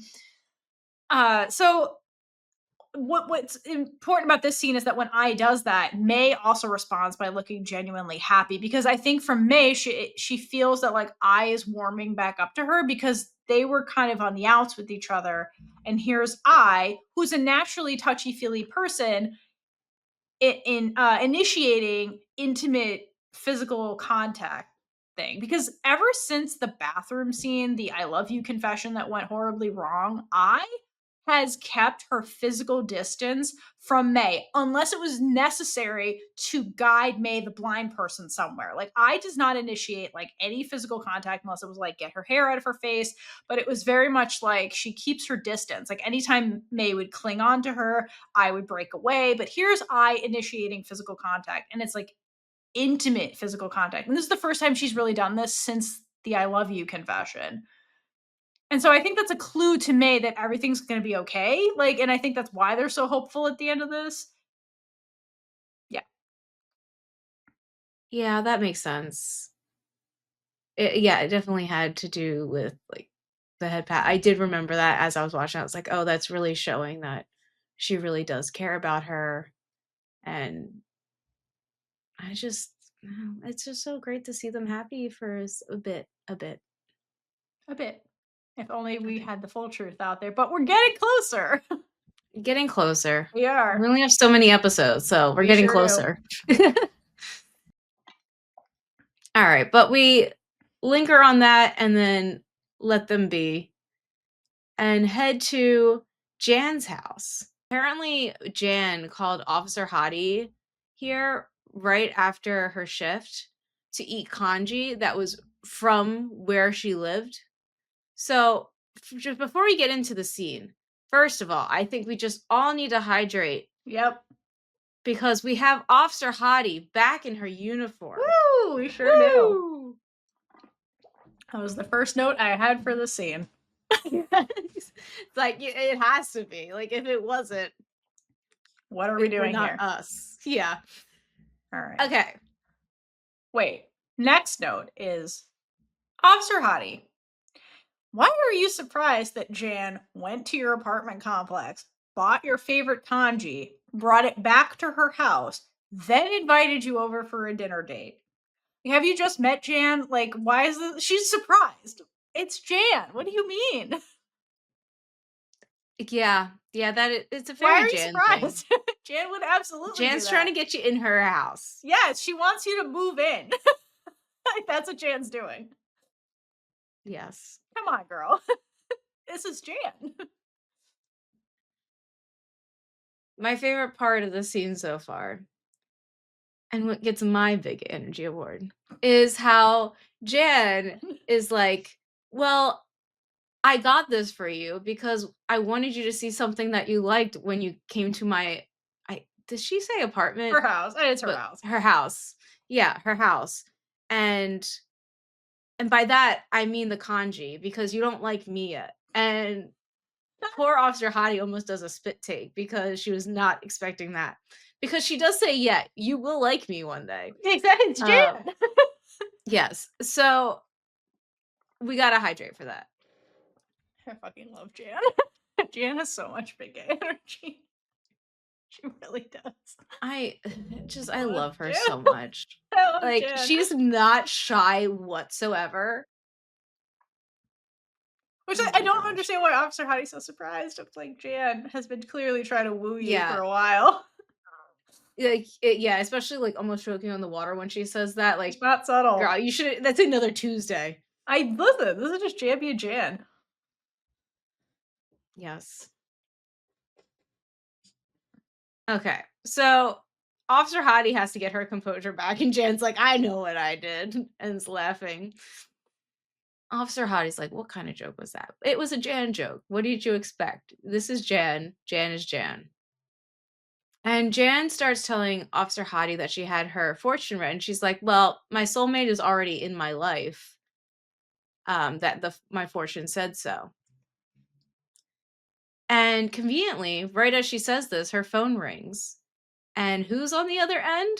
We don't find out quite yet, but it is Peng delivering plants for Jan's apartment, Jan's house. Jan's house. Thank you. So Jan's like, "I'll be right back. I get plants." And Officer Hottie is like, "No, I'll come with you. I'll help." Yeah, you didn't want to do that. But Wait, she finds that out later. before we get there though, I want to go back to the whole Jan's like, "Oh, my fortune teller told me my soulmate is in my life right now and like actively participating in my life." And like if you watch Officer Hottie during the scene, after like Jan basically hardcore overtly flirts with her. She's trying to flirt with Officer Hottie and be like, well, my soulmate's supposed to be my wife right now. And she's implying it's Officer Hottie. And if you watch Officer Hottie's facial expression during that scene, she smiles and stuff. So it's almost like she's pleased with Jan's flirting. So like here's where I was like kind of like trying to suss out what the hell's going on with Officer Hottie. Cause like again, Officer Hottie was confused when Jan's like, I wanted you to be happy here, but clearly you're not into me yet, but you will be, bitch. And like she did the spit take, right? So it's like, okay, so Officer Hottie doesn't know they're flirting. Okay, so like that's what that would indicate. But then Jan makes that clear and then follows it up with the soulmate thing, and Jan and Officer Hottie kind of looks pleased. So it's kind of like, is Officer Hottie pleased with Jan's flirting or like the attention she's getting? So that's one question. Mm. Or it could be possible that like the spit take incident that like Officer Hottie didn't see, because remember she's coming off the cusp of the breakup with Peng, right? She's in a healing stage, right? And so it's very possible that while she's doing that, she doesn't view Jan romantically, right? Until this moment when Jan's like, no, I'm flirting with you, bitch. And then she's like, oh. And then she's like, my soulmate might be here. And then like Officer Hottie smiles. So like maybe she didn't see her as like a romantic partner or potential until now. Jan makes it super apparent. And then she's like, oh, I kind of like this. I kind of like this. Like maybe Officer Hottie's into it now. It's like, it's hard to read Officer Hottie in this scene a little bit, but like, I don't know. She kind of seemed pleased by the end with like what was happening with Jan and the flirting. So yeah. I definitely thought she was, like, starting to become into her. Yeah, like, it could be read like that for sure, or, like, it could be just like, "Oh, someone's flirting with me, I missed what that felt like." It's hard to tell because it's real subtle, it's real quick. Yeah. And it both could be plausible because, like, she has not had that attention in so long. Yeah, no, exactly, that was the thing she was craving from Ping, and Ping was, like, denying her because Ping was like, "This isn't working, and I don't know why." Kinda deal. It's kinda like the May and Oom situation where, like, they're emotionally drifting apart, and Officer Hottie was Oom in the situation. He was like, "We need to cling harder to this," and Ping's like, "Something's wrong, and I don't know what it is." And the fortune teller is like, "Well, she's not your soulmate," because, like, the soulmate shit happens, and I love the irony of just, like, then Ping shows up just as Jan's talking about this. Yeah. Okay, and My then when we gosh. get outside, I love this, like, you keep playing it. But when we get outside, the amount of plants that Pang brings is astonishing. It's like she brings a whole fucking forest in her pickup truck. Like, the amount of plants there is wild. Oh my How gosh, big I did Jan not even notice that. it's so many plants. And so she's It gonna really plant a is. forest in the back of Jan's house. Like, that's how many plants she brings. Yeah, I mean, it's a new house, a new landscaping, It needs a so we forest, gotta yeah, it needs a forest. Gotta get oxygen somehow. apparently. Okay, so now the trio is like it gets very awkward because Officer Heidi's like, "Oh my gosh, it's Pang." Pang's like, "Oh, hello there. Did not expect you to be here." Poor Officer And Hottie. Look at that heartbreak. Just yeah, out back when she's she sees very Pang. heartbroken. Yeah, And Jan is just like, "This what a coincidence that you both know each other." isn't it? So, okay, so then basically we have this awkward meeting in the front, and we're like, great, Pang's here. We have a triangle's back. So then they go out back, and Pang's employees start like unloading the forest. And then Officer Hottie's off in the background having feelings while Pang and Jan are having a sidebar. And Pang and Jan's like, what a coincidence that Officer Hottie's ex shows up.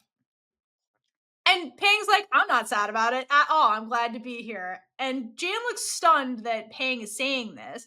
And then Pang's like, listen, you're the one that said we need to be honest about the way we feel and just express our honesty. Because Pang's trying to say, I'm happy to see you, Jan, you, even though this is awkward. I'm happy to be at your house. I'm happy to be in your life. I'm just happy to be here. I don't care if this is awkward. Because Pang's into Jan, basically. And Jan's like, wow, you have a good memory that you remembered something that I said, which is an indicator that Pang is into Jan. And Pang's trying to be like, I'm into you.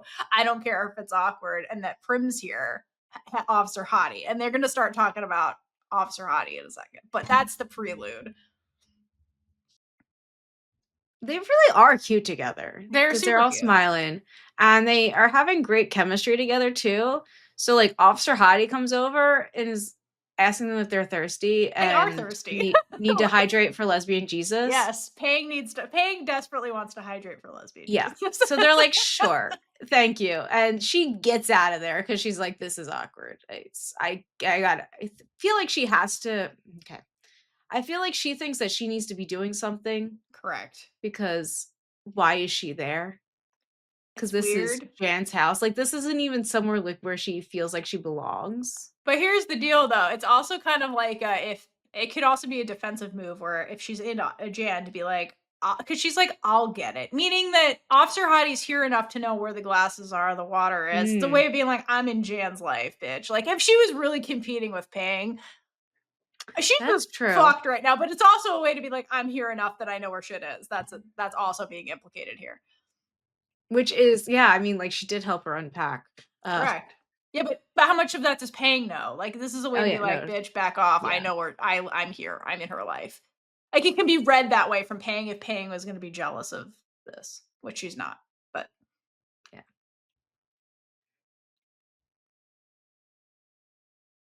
Alright, so now that, they're alone well, they were still out of earshot from Officer Hottie before, but now that they're really alone and, Jan has seen the interactions between Officer Hottie and Pang, she's like, "It's obvious that Officer Hottie is still into you."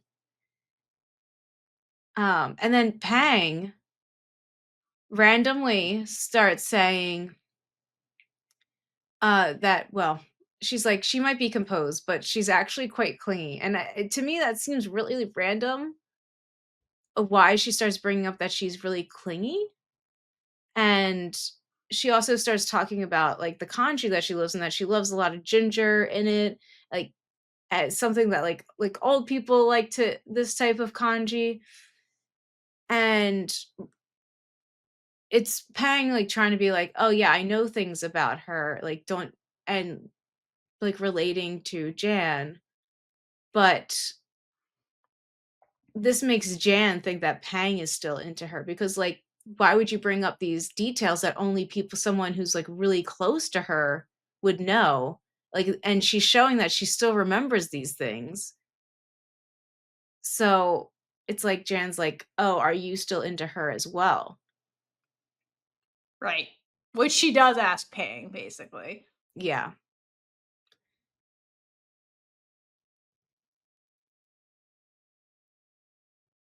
Yeah, so Jan does ask her if she still has feelings for Officer Hottie, and then she's like, "I guess I'm just the third wheel, like Oom," which is something big that she kind of lets slip here, Uh-huh.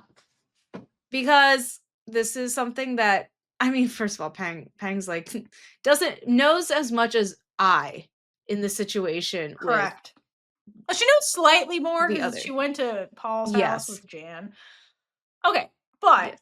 this is super interesting because yeah, Jan's like, "What are you trying to say? You want to get your ex-girlfriend back? Because then I'm the third wheel. Is that what this is all about?"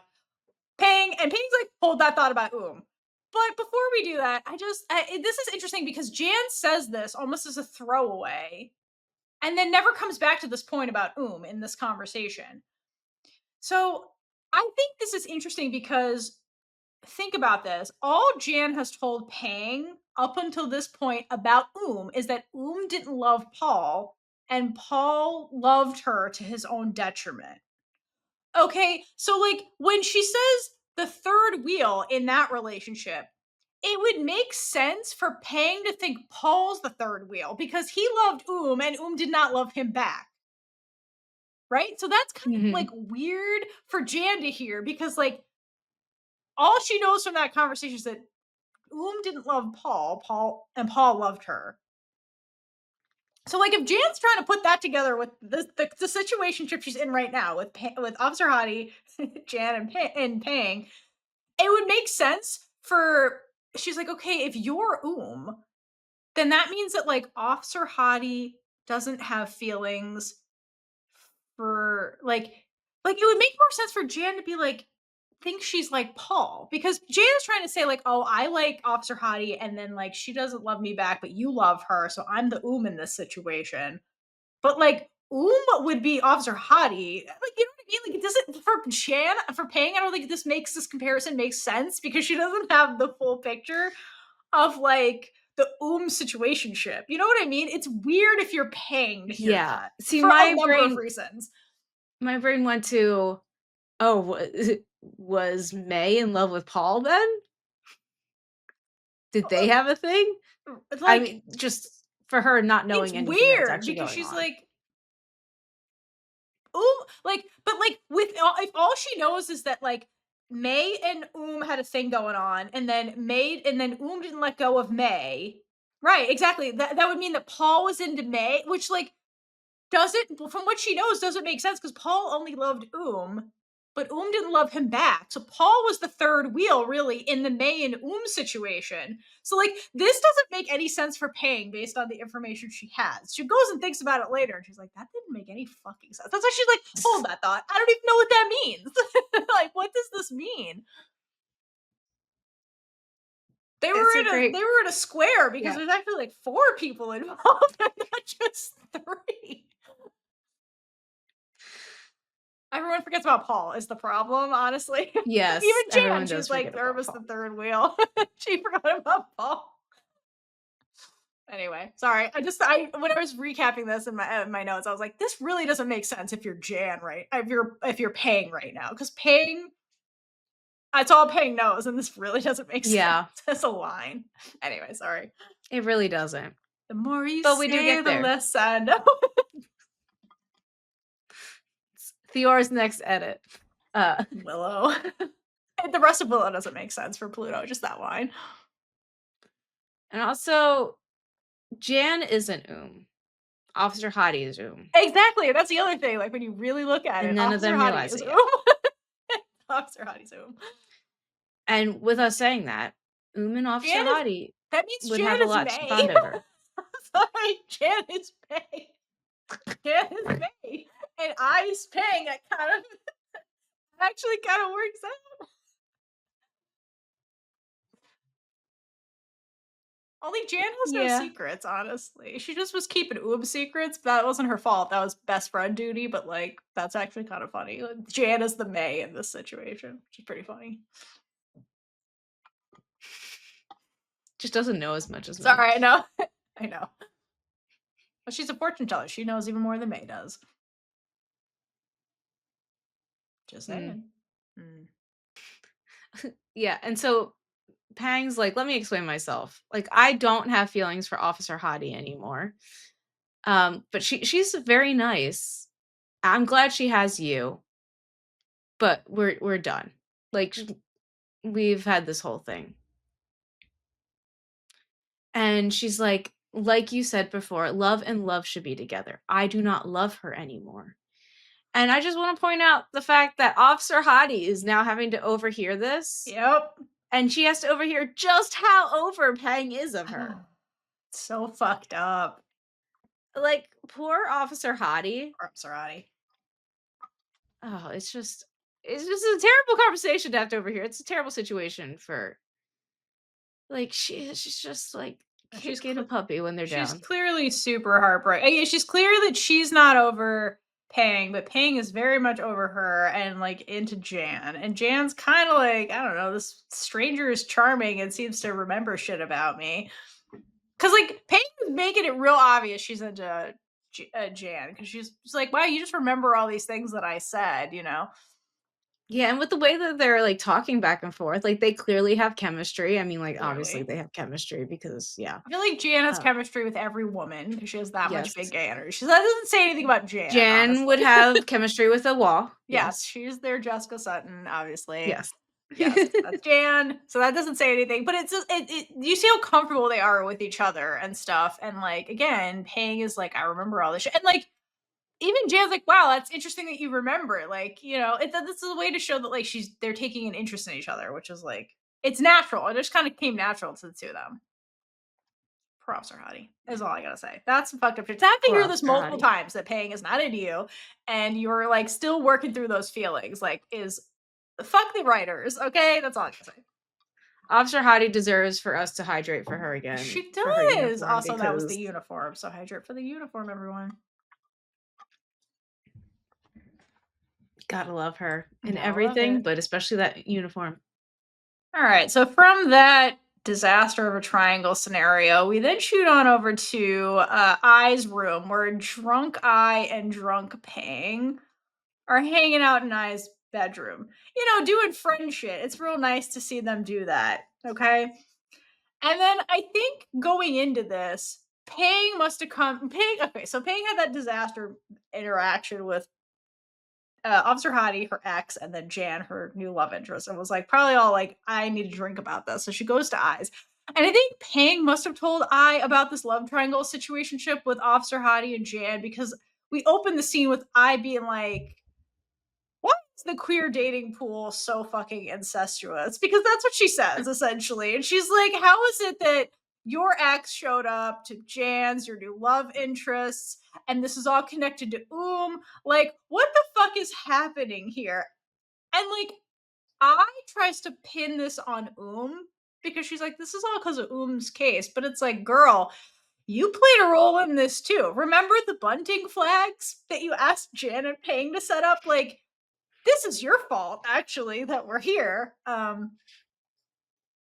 If we're being honest, you put Jan and Peng in the same room together. They were not in the same room together because of the case. It's because you did that. I'm gonna excuse I because she's drunk right now, but like, girl, this is all your fault. Okay. So then I then proceeds to like recap what's going on and reveals that Peng likes Jan, but Jan likes Officer Hottie. And I assume these two are bonding over like the series of broken hearts, as Pang puts it together, because like they're both kind of in these like triangular situationships. At least I think she's in a similar situation with May, where she's like, yeah, I like May, but May really likes Oom, and it's like, girl, not quite, but that's what they think is happening. They think they're both being third wheeled in a way when they're not. I have to say is that this is one of my favorite scenes of the entire show, if not the best scene Of to course me, it just is. personally, because it's funny. It's funny. Um, but I love that like I is making her own murder board, trying to connect the dots on how the three of them are connected. Uh-huh. She's close. She's close. You're so close, I. Yes, very.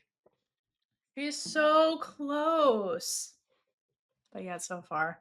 All right. So then they keep chatting, and I was like, well, okay, Ping, I know you're upset, but at least you moved on from Officer Hottie and you didn't get stuck with me. And it's true. My Okay. favorite. Oh, Go ahead. sorry.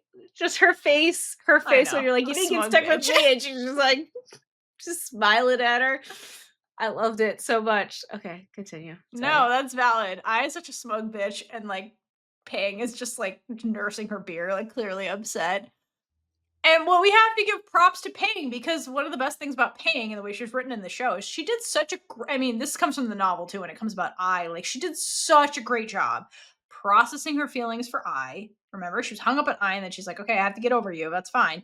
So we can be friends." She did all of that, and she processed the relationship with Officer Hottie, put it like figured out what she needed in her life, and ultimately, like, at this point, like, Pang is in a better place. Like, I know she's sad about the Jan thing, but like, ultimately, Pang is in a better place than she was kind of in the beginning of the show.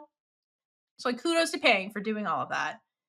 The sad part is that like it's the opposite of what's happening with I right now, because I is still in the mindset of like, I really wish I could invent time travel so I go back in time and throw hands with May's first love. So they're like in a similar situationship. They think they are, but like, I's not in a better place at this stage, but Pang is. So kudos to Pang. Have to give her credit for that.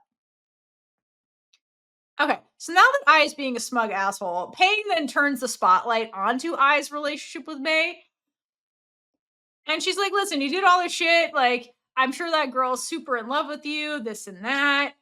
But I, again, can't see any of that because she feels really hopeless that Oom was her first love, and she can't compete because May has been in love with Oom for over a decade. And I was like, how the fuck am I supposed to like compete with decades worth of love? Okay? Like, I don't even compare. And it's like, not with that attitude, you're not going to win over anybody. Okay? And I have to know when she gets to this part and I says, "How can I fight someone who's had her heart for that long?" If you look at it's gonna make sense now, Caitlin. If you look at I clearly spilled beer all over herself because you can see the drip on her shirt. So that's how. So my question is, was this a wardrobe choice to be like, that's how messy drunk I is, or did Namtown do that by accident and just like went with it? Because there's obviously she spilled beer on herself in this scene. Oh my gosh, I would love to just think that it was her. I also Just would love to think that. She just went with it because she's a good actor and I feel like she would. oh my gosh, I just I love her. She's good with comedy too. She is. She's good So, with props. She's good with everything. She's a very solid actor. So I feel yeah, like she this was an really accident is. and she went with it. I mean, we went by really quickly, but, like, her facial expression when Pang turned it back on her, and she's just kinda like, "Ugh, we have to talk about that." Yep. I don't like I like making fun of you, Payne, but I don't like when you make fun of me. Too bad because Payne is gonna keep throwing you under the bus right now. Because okay, so then I like obviously down her feels, and then drunk Pang busts out a mental murder board and starts putting together that Oom didn't love Paul, and Jan said Oom was the third wheel, which implies that Oom was the third wheel in her relationship with May. And she's like, okay, well then who exactly was May's first love then? Like, and then she's like, because this doesn't make any fucking sense. Maybe it was I. She's like, "Was it you? Because you kind of look like your fucking sister." And then It's like, "Is it you?" Perfect place.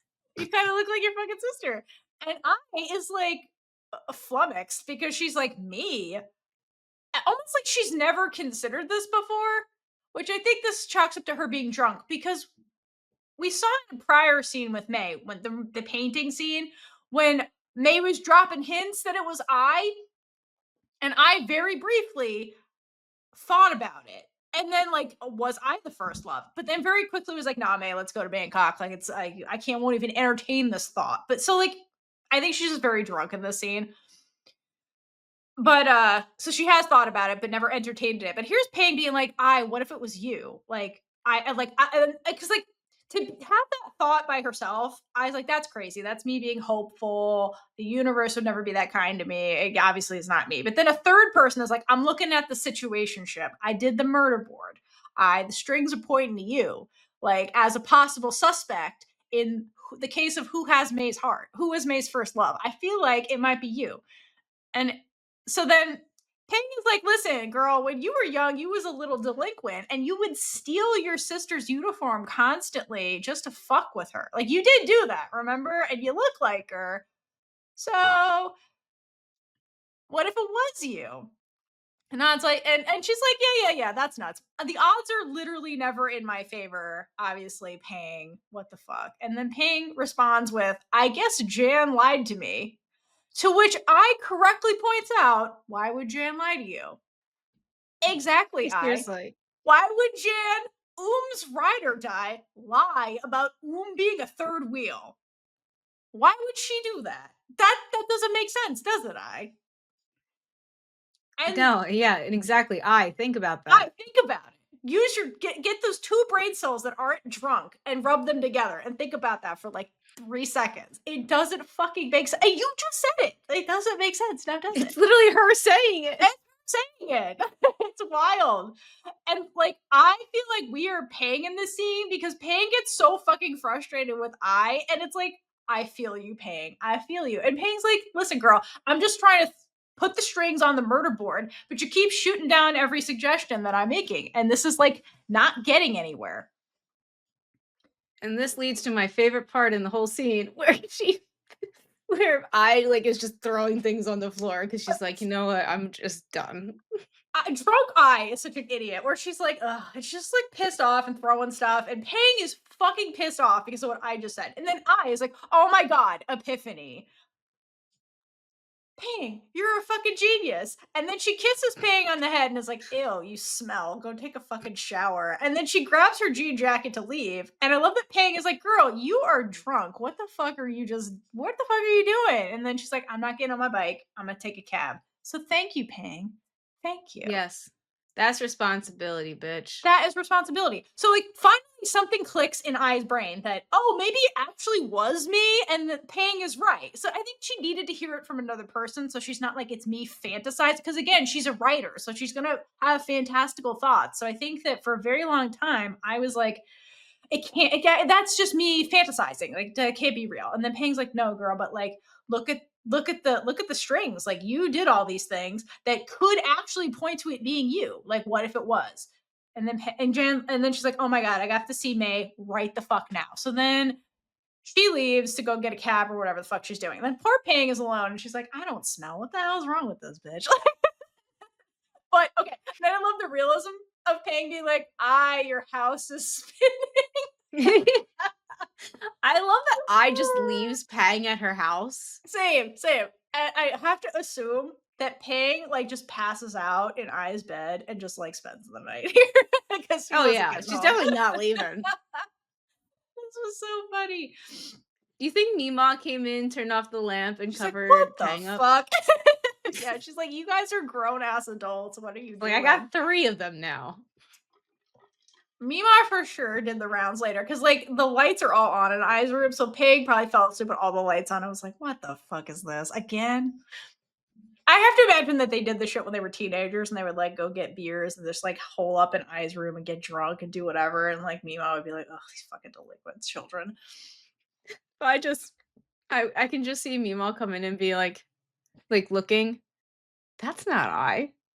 Ah, it's Pang again, of She needs a course. shower. What the fuck? Put soap next to her Oh my gosh, she puts and like a a little towel for the shower morning. caddy as a hint and a towel. And it's like, dang, good one. All right. Okay. So we then exit the scene with poor drunk Pang passing out in Ai's room and shoot on over to May's. And instead of getting drunk in the middle of the night, May is meeting with the council in the middle of the night because this is all sequential. So it's the middle of the night. Ai and Ton are having a meeting, as one does with their cousin. And basically, Ton finds out from May that May is reopening the Ben versus Batman case. But instead of pursuing a criminal law, which was the first case, right, the attempted murder shit, she's like, we're going to go the civil route because there's two kinds of law. There's criminal law. And that already case was already settled in the court of criminal law. There's now civil law. So May found a lawyer friend to represent Ben in a civil case, and they're going to reopen it with the hope that Ben can get some compensation by doing this. So this is May, and May's motivated to do this because of redemption, like full redemption when it comes to Ben, because she's like been on the side helping Ben, but like this in the long term would help Ben like get the justice he was never delivered, not just the money that she's kind of helping him with, right? And this is May trying to be moral and instead of being morally compromised because of her father. Because if you think about it, she's been on the path of redemption for ever since the hospital incident with Oom 2 years ago when Oom was like, people like you got to pay for their crimes, right? So May's been playing the long game when it came to Ben in the aftermath of that original case. And as we know, like we saw those scenes with like her dad and like Ben's lawyer, that May has felt morally compromised from that case onward. Like, thanks, Dad. But now she's doing what is ethically correct because it's better late than never, right? And that's kind of what she's doing. And truly, like, this is Oom's impact because Oom is the one who like kind of set her straight. And so like really like all the stuff that comes out of the Ben case going forward, it it really was like Oom. So Oom helped facilitate May putting all this good karma out in the world from that like one conversation she had with her. So like thanks, Oom. Like it was harsh the way May remembered it, but honestly, like it ended in a lot of good, that one conversation that Oom had with May. That's a really good point. 'cause it's easy just to overlook that part of it, Yeah, but totally. it got May to do all this good stuff. Mhm. It's kind of So like maybe coercion in a little bit, but, good yeah. things happen. Okay. Alright, and then Tom is hearing all this shit, and he's understandably very upset because he's worried about May's safety. Because like, Batman's powerful, Batman's father is powerful, and May's father is involved with Batman's father. Are they together? Who knows? Are they romantic? Who knows? Probably. Like all the dads in the girl loves, they're secretly into each other. And anyway. So like he's like, I'm worried something bad's gonna happen to you. Last time you were involved in this shit, you became blind. Like, are you crazy going back into this again? And then May does not do herself any favors in this conversation because she's like, "Oh, I'm doing this. Let me clarify. I'm doing this to make a stand against my father." And it's like, "Girl, that's not helpful because like he's the scary one in this situation." I love But, it. like, May really, like, that is the last thing that she needs to do because although the dad's not extorting her right now, right now. that time when she did, do, like, what he wanted made it so, like, the power that he had was always felt in her, and it's kind of like the last piece that she needs to fix to repay her karma because he Yes. was the root of this whole thing. Well, also, and that's what Tom's afraid of because he's like, "Well, your dad threatened you last time." Because remember, the threat was like, "If you don't do this case and do my friend's son a solid, I'm gonna like put a hit out on Oom." So like, I think Ton is like, "Well, I'm worried your dad's gonna retaliate because like ultimately the goal was to have Batman's name cleared, and so he doesn't pay money to this low life." And so if May indirectly reopens the case, and then Batman ends up getting in the news again. Like her dad's gonna be pissed off because he's connected to this family, and I think that's why Tom's Mhm. afraid. He's like, "I'm afraid because your dad still has power, even though we wish he didn't." So he's worried about her father retaliating, which is fair because like that's how this whole started. To your point, to begin with. And I want to make a note of the way this scene is lit, like the lighting. Not that it's lit. I mean, meetings with the council, they get wild. But I was talking about the lighting. So remember, it's nighttime, right? Because drunk Pang and I. Even though it's dark, the lighting in this room is not harsh. Okay, it's very soft and golden, not like very like contrasty. And I think this is meant to be a hopeful moment because to your point, this is May's like hope to get full redemption and full freedom from her father if she can do this thing and pull it off and be successful. So I think this is meant to be a hopeful scene by the way they lit the scene. Because I Excuse look at me. May's face, there's no shadows. No. Yeah, and it's very warm. It's warm. I think it's supposed to be hopeful in the way they lit the scene. Okay. So May's like, you agree with me, Ton? Awesome. I know you don't. But anyway, I'm doing it. I'm going against my dad. You're gonna help me because you have no choice. It's been 2 years, and I'm tired of being under his thumb. I'm a big girl now. So you need to drive me somewhere. Cool. You can leave your car, take mine. Mine's fancier. He's like, mine's in the shop anyway. But like, sir, how did you get here? How did he get to this house? Sir, That I would briefly crossed my mind while sir. watching this for notes, Uh-huh. and Did he Uber? Like, what's Ton's Uber bill? Anytime his like car's in the shop and May's like, I need you to do something. Like, how often does he have to get like cabs and shit to like do errands for May?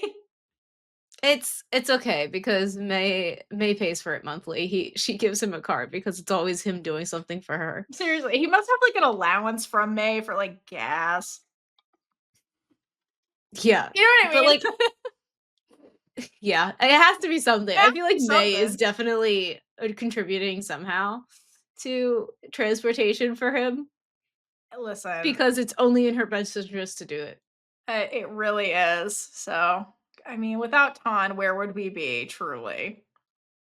But, like, as always, May doesn't have to ask Ton twice to help her. Like, And he's like, "Well, my car is already in the shop anyway, so yeah, we'll go with your plan. We'll take Uh, your car." Yeah. I mean, he's not happy, but he ultimately puts up no resistance and is like, let's do it. And May looks real contemplative and like for a while. So like we don't know what she's doing, but it seems like it's stressing her out. It could possibly put her in danger with her father again, but like I don't blame her for being like, I'm tired of this shit. I am 20 something plus years old and like this has been going on way too long. And I think May is also like, I'm not gonna make the same mistake I made with Oom. You know what I mean? She's like, I'm gonna do this right. I'm gonna do the good thing, what's right, and then hopefully the outcome ultimately will be good for Ben because he didn't get justice, and then good for me because I'm doing a good thing, not a bad thing. You know, even though she had good intentions, it was ultimately she did a bad thing. You know, so things are becoming full circle for May and hopefully Ben. Okay. So then Ton and May go off screen to do whatever the hell they're doing. And then we transition back to May's house where where I and the maid are talking in May's like living room or whatever the fuck. And before we get too far into the scene, I have to talk about like the first camera angle we get because it's really weird actually. So okay, so when we first get the shot of May and May, sorry, it's May's house. I and the maid, it's like the angle is like it's almost like we're looking through shit in May's like through the window and through We shit. are. Okay. It's like the stalker angle. Like it's kind of weird. Actually, it makes us, the audience, look like we're stalkers watching this go down, right? Because there's like some kind of gold thing framing the It's a outside. lamp. Okay. We're looking through it just looks creepy as fuck. I mean, it's artistic and nice, but it's kind of weird because it almost makes the audience seem like we're stalkers viewing this. I had to point They that out. were I was like, going weird. for something here. I don't know what it was, but they were doing something. Yeah. Anyway, but like it makes us stalkers in the scene. So you're welcome if you never noticed that. Okay, anyway, so May went to the most knowledgeable person in this show, which is May's maid. And the maid is like, "Oh, I don't know what to tell you, girl. She ain't here." May went off with Ton and they're working on some mysterious mission. And she's like, "Actually, I heard, quote, that they're working on some case." And like once again, the maid proves how valuable she is and how more effective she is at spying than I. Because this thing just happened. The maid was not in that room with them, and the maid already overheard what they were doing, where they're going. She's like, I don't know much, but I know all the things they talked about, just so you know. She was Also, by the underutilized. way, I'm just she saying. knows that you're not your sister. She probably does know. The maid probably also knows this is an Oom and this is I. Honestly, the maid probably also knows. That's why she's like babying her in some of these scenes. Excuse me. Okay. So then I was like, God damn it. I came here to like basically clear shit up. And like, of course she's not here. That's just my karma. And she's like, I guess I'll leave. Or maybe I won't. And I think she takes a cue from the maid and she's like, you know what? I'm a little too drunk to go anywhere. I think I'm just gonna like hang out until May gets back. Yeah, I'm gonna do that. And then she looks all weird and shifty eyed. And my question is like, what is going through the maid's mind in this scene? Because I think the maid's like, who does this bitch think she is? You know, who does this bitch think she I is? feel like she's thinking, "I'm not cleaning up if you throw up." She's like, all right, I'm gonna give you this baggie, keep it by your face. Here's a bunch of water. That's why she's like, I'm gonna get you ginger tea so you don't throw up. I'm gonna give you water. I'm gonna put you in May's room so if something goes wrong, May can deal with it. Not really. The maid would still have to do it. But yeah, anyway. What was going through the maid's mind? She's like, you're just gonna stay She's like, here? "I don't get paid enough to Yes. care about what's going on right now." Just don't throw up. Okay. So then I makes her gay ass at home, brews a cup of tea, and goes into May's room to drink it, and then decides to call May and just like catch up on what the fuck's going on. And I tries to convince May. She's like, listen, I'm not that drunk. Okay, I'm drunk, but I'm not like I fell asleep on a sidewalk and Ton had to drag me home drunk. Okay, that only happened once, May. It's just once.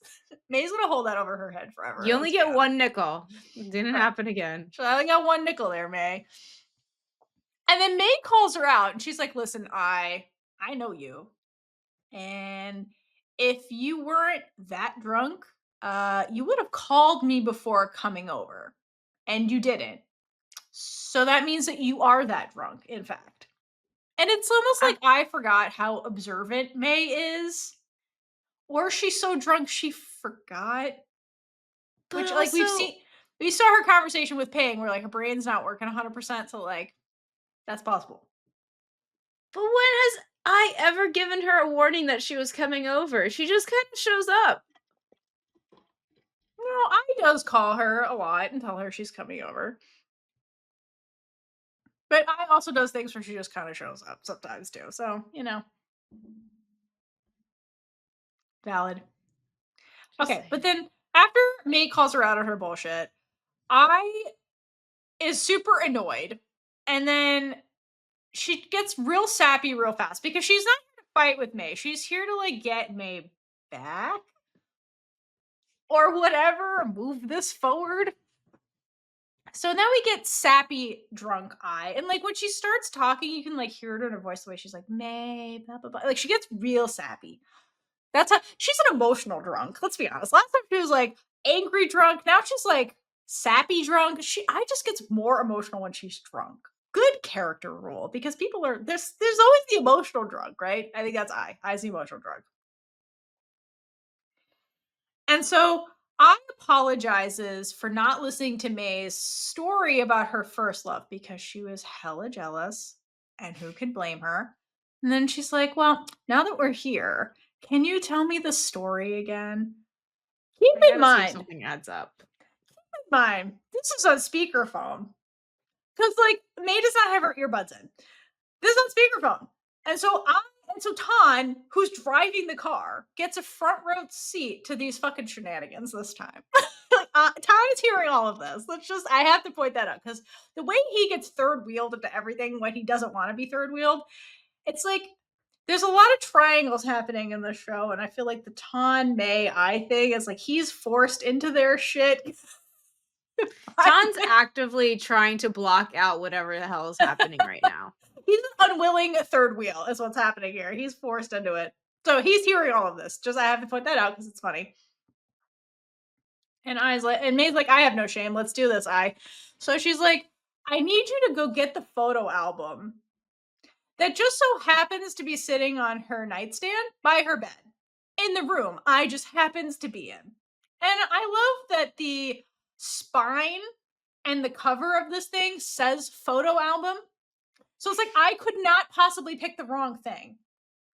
Okay, so my question is, okay, because obviously May plants this, because obviously. So my question is like, did the photos live in this binder that says photo album on it? Or did May, when she concocted this plan, was like, listen, Tan and or Maid, you're gonna have to get me something that says photo album on it so that I does not fuck this up.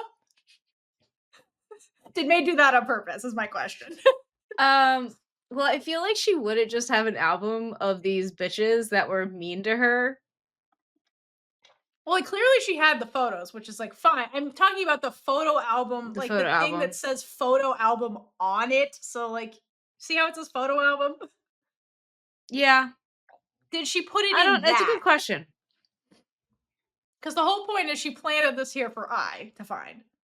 Because, like, I don't think would start just looking through books that looked like a book. But if it said photo album on it, she might be like, ooh, photos of May. Like, I feel like she planted this specifically in this thing that says photo. It's like clearly marked. This is a photo album.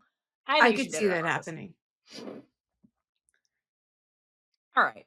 So then I grabs the photo album labeled photo album and then starts looking through it as May's explaining when she met her first love at the Bangkok Planetarium. And so I'm flipping through, and then she sees May, the 10th grader, and the terrible teenage twosome posing in front of the Bangkok Planetarium. And then I looks like she might remember something.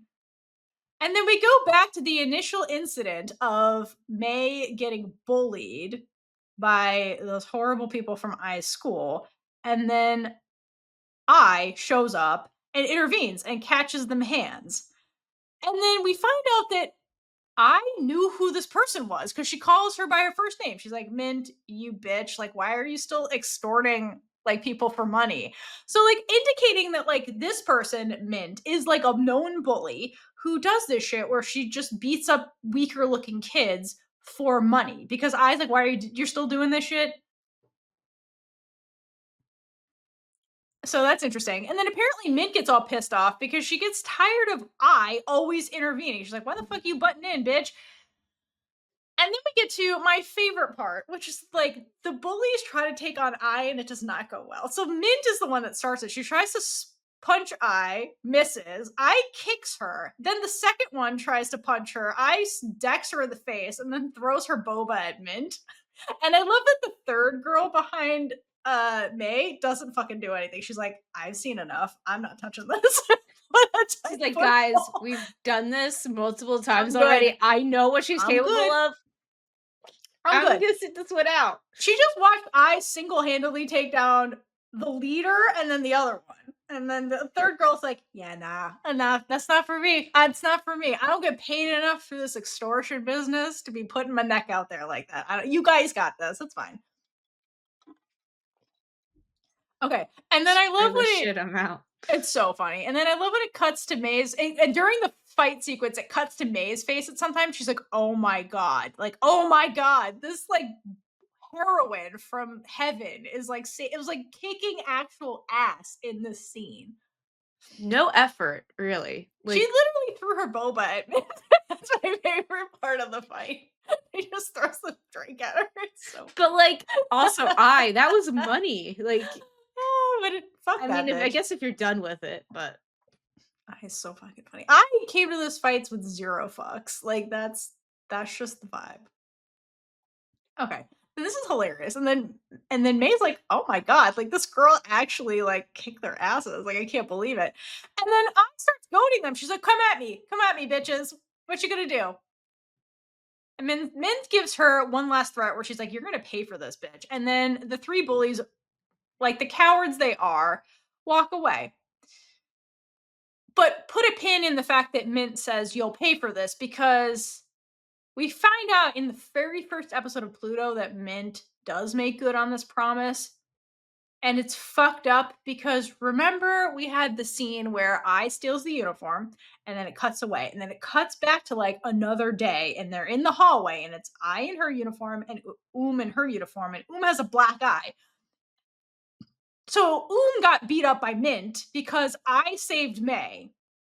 So even in the beginning, Oom was paying the price for I and May's relationship, like from the oh my first god, interaction, which is so fucked up.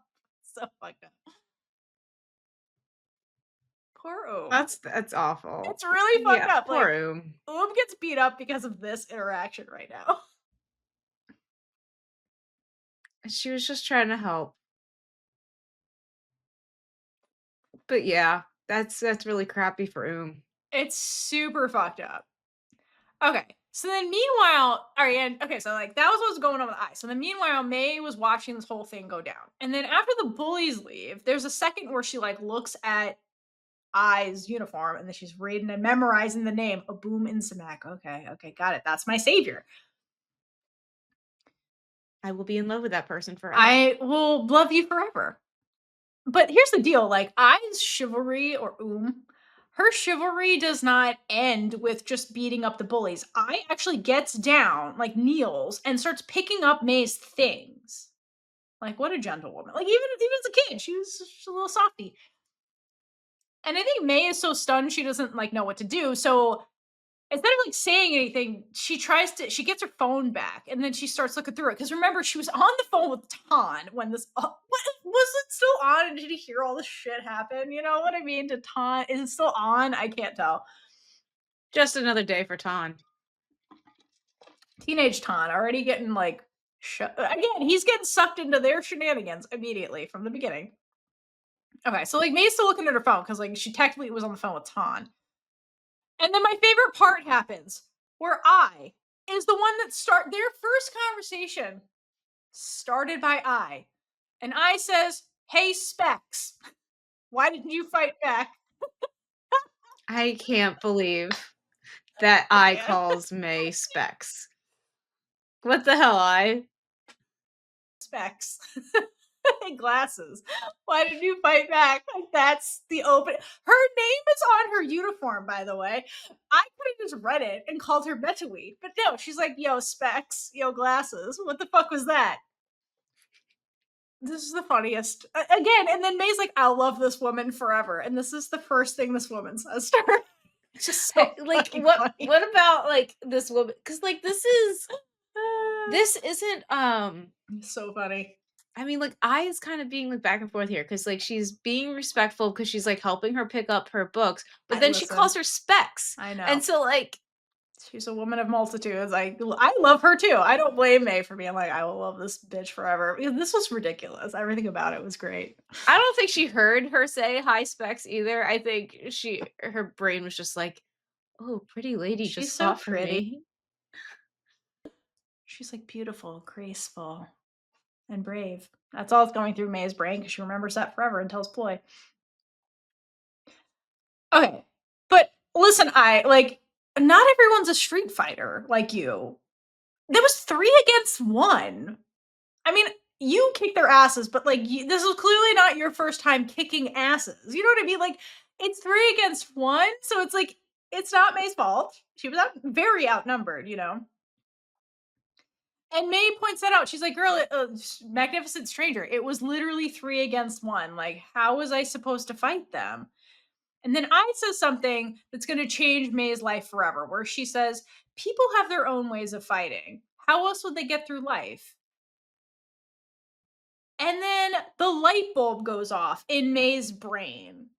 Okay, when I says this, again, I'm the woman of multitude. She's street fighting, she's chivalrous, she's calling you specs, and then she's giving you life wisdom. Honestly, she's interesting. I'd be interested in her. Who is this person? Like, she's like a lot of different contrasting things right now. But this moment is really, this is the thing that changes May's life forever. This is the thing that makes her fall in love with Ai. It's this right here when she says this. And May thinks about it. She's like, oh. And then she's staring at Ai like, where has this beautiful, graceful, competent slash brave girl been my entire fucking life?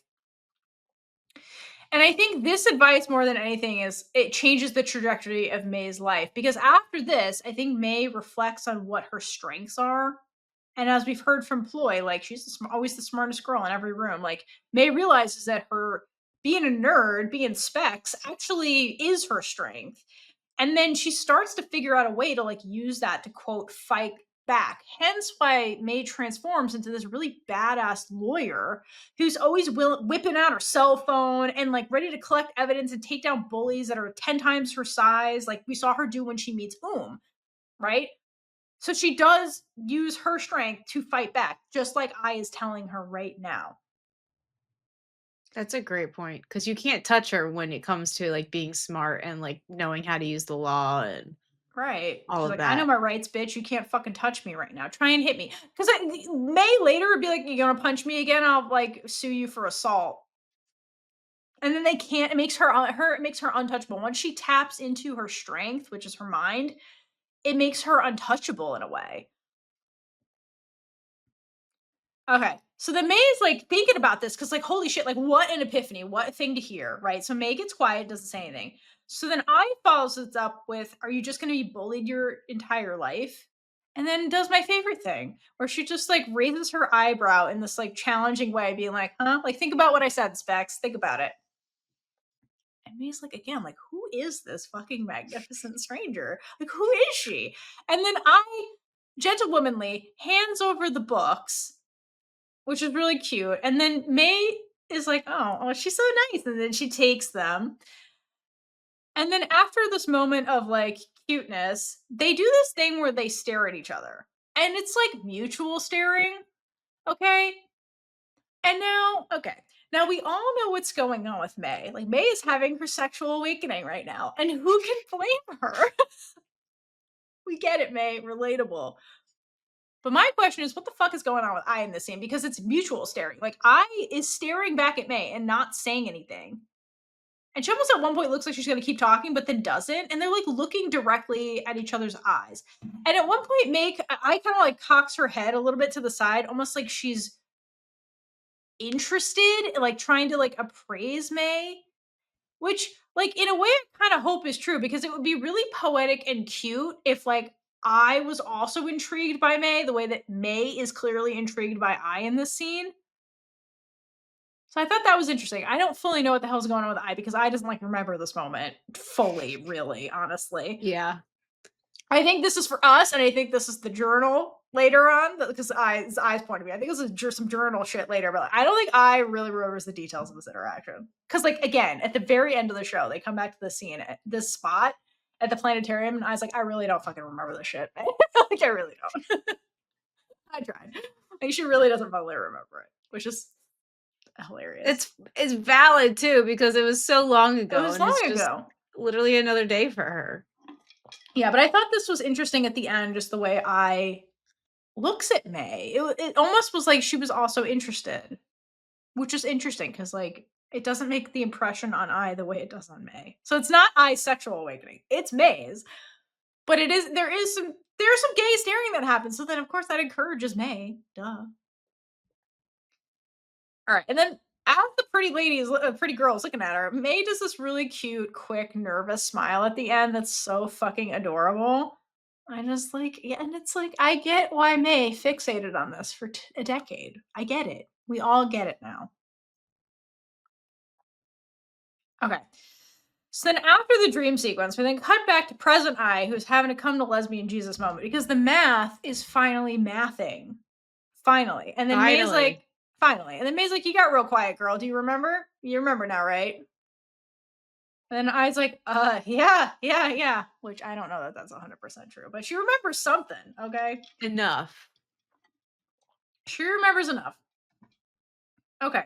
And then the background music during this part shifts to the exact same background music that played during their love confession in the bathroom. Not a coincidence, because this is a lesbian Jesus moment. And then I was like, "Oh my god, it was me. It really was me." And then Amy's like, "Great, we can move on from this. Fantastic." She's like, "Now, there's a mug in my room. I need you to go look at that. Remember that mug, I?" So then she grabs Pooja's mug, maybe. We don't know. Might be Pooja's mug. We don't know. And I brain's not fully working in the scene because she was really cute. She's like, "Oh, yeah, the mug that you like to use a lot," which I thought was cute. Again, that's another thing that she, like, again, notices those little things about May. And then May's like, yeah, the one I use. Do you want to know why I use that mug all the time and why it's my favorite? So she confesses that, like, she bought this space themed mug. I assume she, like, after the shit went down with the bullies and, like, I walked away to do God knows what.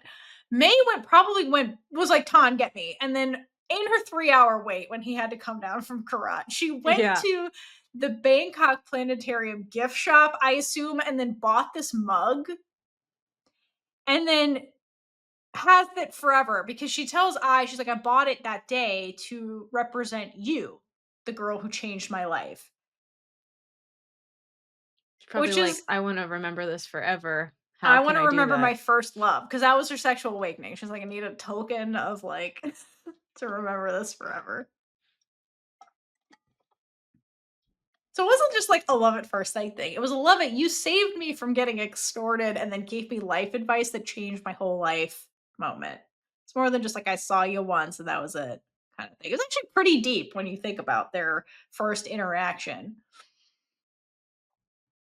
Okay, so now that the truth is mostly out there, May turns up the flirting to 1000 and is like, okay, cool. Now that you finally remember meeting me and know how I fell in love with you, ma'am, at first sight, not you have no reason to deny me the next time I want to, quote, hug you. May is not talking about hugging you, by the way. Air quotes. And then I love because I is just I think having all the warm fuzzy feelings in the world, being like, oh my god, it is me. I don't have to invent time travel. Like, holy shit, this is the best thing ever. And I think she's just so overwhelmed by this, like, seemingly impossible truth that the way she responds to May is this really soft, mm-hmm, mm-hmm, yep, I will not deny you ever again, May. And May's like, great. Now that I've given you an image to think about, which is me quote hugging you, I'm gonna hang up now and I'll see you when I get home. And Where I can hug you. Tan in the car is probably like, fucking finally. I hope I never have to hear about this shit ever again in my life. Con, it's just gonna get worse, I know. honestly.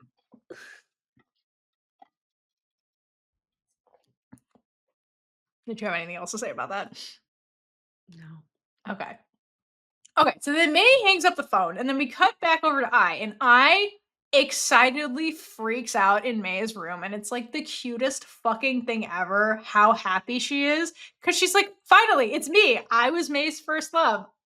And I love that she does like all these little squeals. She like rolls on the bed, her feet are bouncing, kicking. It's just adorable because I finally feels like she earned someone's love by being herself and that finally has confirmation that this love with May is real and that I actually has a shot with May as herself.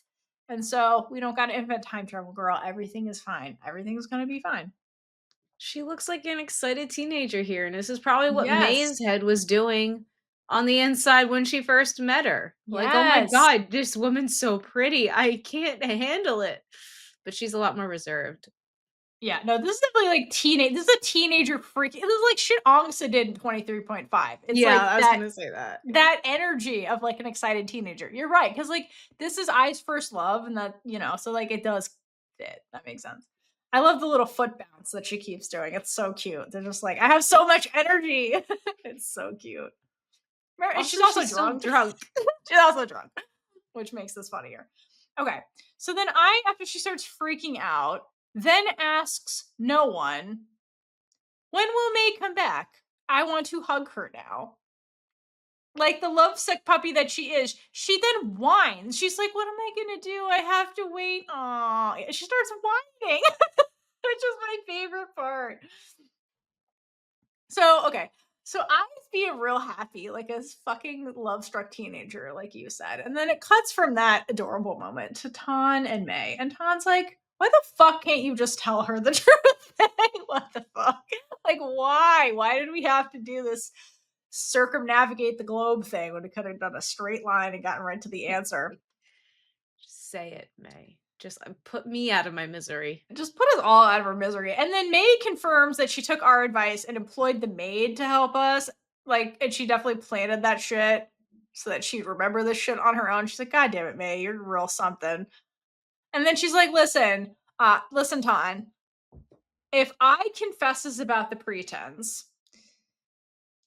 I'll be upset. I'll pretend to be sad for a few days or whatever. But if she keeps this a secret, at least I know she's not turning me down. So basically, what May is saying is that, like, if I would have just been like, I'm not I'm she's like, I would be upset about that. I feel like air quotes. She's like, finally. But she's like, if she keeps cosplaying her sister just to date me, at least that means I's not turning me down whatsoever. And honestly, that's some Olympic gold medal logistical gymnastics that you're doing there, ma'am. Like, truly.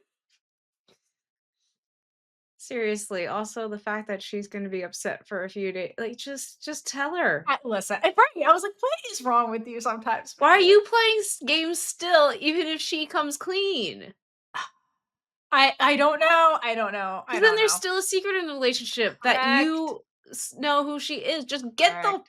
whole thing out on the freaking table. I know. Well, that's why we were Tawn in the scene. We're like, girl, just oh my god. But then, okay, so then May He is looks like, exhausted. listen, that's all logical and shit. But May doesn't care because she's just like, I just want I to be mine and I don't care what happens. But we still got this Ben shit going on. So we have the Ben case and me trying to figure that shit out. We have what happened to Ben's mom, because I got a body count now. And then we have the Kasul stuff, and they're all connected to I. And here's the deal I'm going to get her into a situation where she loves me so much that she's going to choose me over all of them, which sounds super fucking manipulative if you just think about that line. And really, where we're at is that May is views the fact that she's getting her sight back as the fact that she's almost done atoning for all of her sins. And her ultimate reward is going to be getting Ai, which is the thing that she wanted all along, right? And then May does explain when she's going to plan on telling Ai the truth because she does. And she's like, I'm going to do this. Actually, I'm sorry. He is like, okay, May, that's weird, but sure. And but also you have this other thing going on, which is the fact that your eyesight is coming back, and you haven't told I own any of this. She's like, when the fuck are you gonna tell her about your eyesight? Because that's also a pretty big deal, and you're also not telling her the truth about that. So May's like, I got a plan. I always got a plan. She's like, I'm gonna tell her about my eyesight when I can look her in the eyes and see that I loves me. Which when you know May and you know all the stuff about how she feels really insecure about pity, like it does make sense. I do get where she's coming from there, but it just sounds like May is just super cool all the time with just keeping secrets from her girlfriends, all of them, including Oom, and just Oh, like manipulating them in a way. she's way too comfortable with secrets. Right. She's super comfortable with But keeping secrets also, from them. if you can see I now, that means, like, I is a lot more vulnerable than she knows, and, like, certain scenes in the future are a May. little weirder because you can see now. She can see blurry shit. Yeah, I know, Yeah, blurry no, stuff, you are but, like, correct. And I has been in a vulnerable position the whole show because like everybody knows the truth about her except her. You know what I mean? yes. Everyone knows the truth except I. No, that poor girl, I know. man. Like, that's embarrassing to Seriously. realize too, like, "Oh, shit, I did all of that, and they were all just, like, playing me." Like, everyone. Everyone's been yeah, no, seriously. 'Cause they all went along with it. Anybody could have just been like, Everyone. "Hey, we know Everyone. The only you're person who not like your kind of sister." confronted her immediately was Meemaw. She's the only one who's like, she saw the pictures of May and I, and then immediately was like, I, what are you doing with May? Like, she's the only one that like came at her first and was Yeah. like, what's happening? Let's clear this up. Like, anyway. Okay, so then after this conversation, we cut back to I because like she's still freaking out and having big feelings in May's room. And then I's like, I need to do something with all this nervous energy. So how about I call Kasul? And she gives him a call and she's like, yo, what's going on with that ride I asked you to fix for me? Is it like ready to go? And I guess he says yes because she's like, well, the reason I want to know is because I'm going to use it to see my girlfriend because tomorrow I'm going to have a girlfriend. And she's so happy when she says this and sounds so fucking smug on the phone. And I love it so much. I'm happy when she's happy and being a smug little asshole because that's the best version of I. I do love smug little asshole eye. Me too. It's the best. She's the best. But also, like, how much of the May drama does Kasol like? How often does she actually update him on what's going on? Because I feel like he doesn't actually. He's probably like, "Isn't she already your girl? Like, what is that? I thought you were dating her. What do you mean? Is that new Honestly, girl?" I was watching this and I was like, I know you're like you, and like that's May's girlfriend, but like, aren't you guys really together? Like, let's be Right. real. I feel like he's confused and he's like, "What? Okay, I whatever." And then she hangs up on him because she doesn't give a fuck. And then she's just like excitedly like laughing and cackling to herself. And then She's she drunk. she's so drunk or emotional drunk. She's just having happy feelings. So then she like gets the photo album, hugs the photo album, drinks the tea, and then she's so happy after she drinks the tea in the mug that's all about her. Almost like it tastes better now that she knows this. And then she starts hugging it and has like the excited feet. And I feel like this is the happiest we've ever seen I in this entire show. Is Yeah, this scene because right here. now she's finally realizing that it's for her. This whole thing has been for her. Yes, the whole fucking time. All these feelings that she's been denying herself from feeling, like allowing it to be fully for her, they're for her. And They're now for her. she's feeling all that euphoria of all those moments compacted into one moment right now. It's just she can't handle it. Hence why she's got little bouncy feet. Happy feet. It's happy feet. She's got Happy happy feet. feet. Aw. which is so cute. And it's nice to end the episode with I being happy. Like, Yes, you know, cherish that. yes, I should let us all cherish that. It doesn't happen Hydrate often. for Lesbian Jesus for Mhm. keeping I happy for a second. Mhm. All right. So that brings us to the end of the episode. What Taylor Swift songs do you have for this episode? Alright, so I forget if any one of us brought this up or if I already did, but today it's gonna be Invisible String Oh, that's a good because one. it's perfect for Peng and Jan and That is a really good one. May and I as well. And it just Everyone. encompasses everything that you have been saying about the orbiting thing. Like they've always been Yeah. tied together by this invisible string, no matter like because Yep. they've been in the same places, but they don't realize that they're meant to be together. And Even Jan's fortune teller knew. She's like, "Girl, the yep. string is tightening. You and your soulmate are in the same area." We should all go to Jan Psychic because Jan Psychic was on point. Seriously. Seriously. Give that to Ploy. Okay. My song is It's Time to Go from Evermore, which I think is a bonus track. And the main chorus goes, "Something's sometimes giving up is the right thing. Sometimes to run is the brave thing. Sometimes walking out is the one thing that will find you the right thing." To me, this is everybody also. This is trying to walk away from May. This is Peng walking away from like Officer Hottie and Jan, and then Officer Hottie being like, I don't know about walking away from Peng, and then I trying to walk away from May. It's literally everybody's having this moment where it's like, I gotta be brave and just let them go because it's gonna be better for everybody involved, kind of thing. So that's a general chorus. I think It's Time to Go as a feeling everybody had, but also bonus lyrics about the I May Oom situationship. When the words of a sister come back in whispers that prove she was not, in fact, what she seemed, not a twin from your dreams, she's a crook who was caught. To me, that's May's memory of Oom in the hospital. Damn. Damn. Okay. All right. That's Okay. good.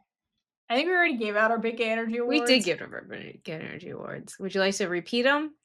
Mine is the way May asked out Oom.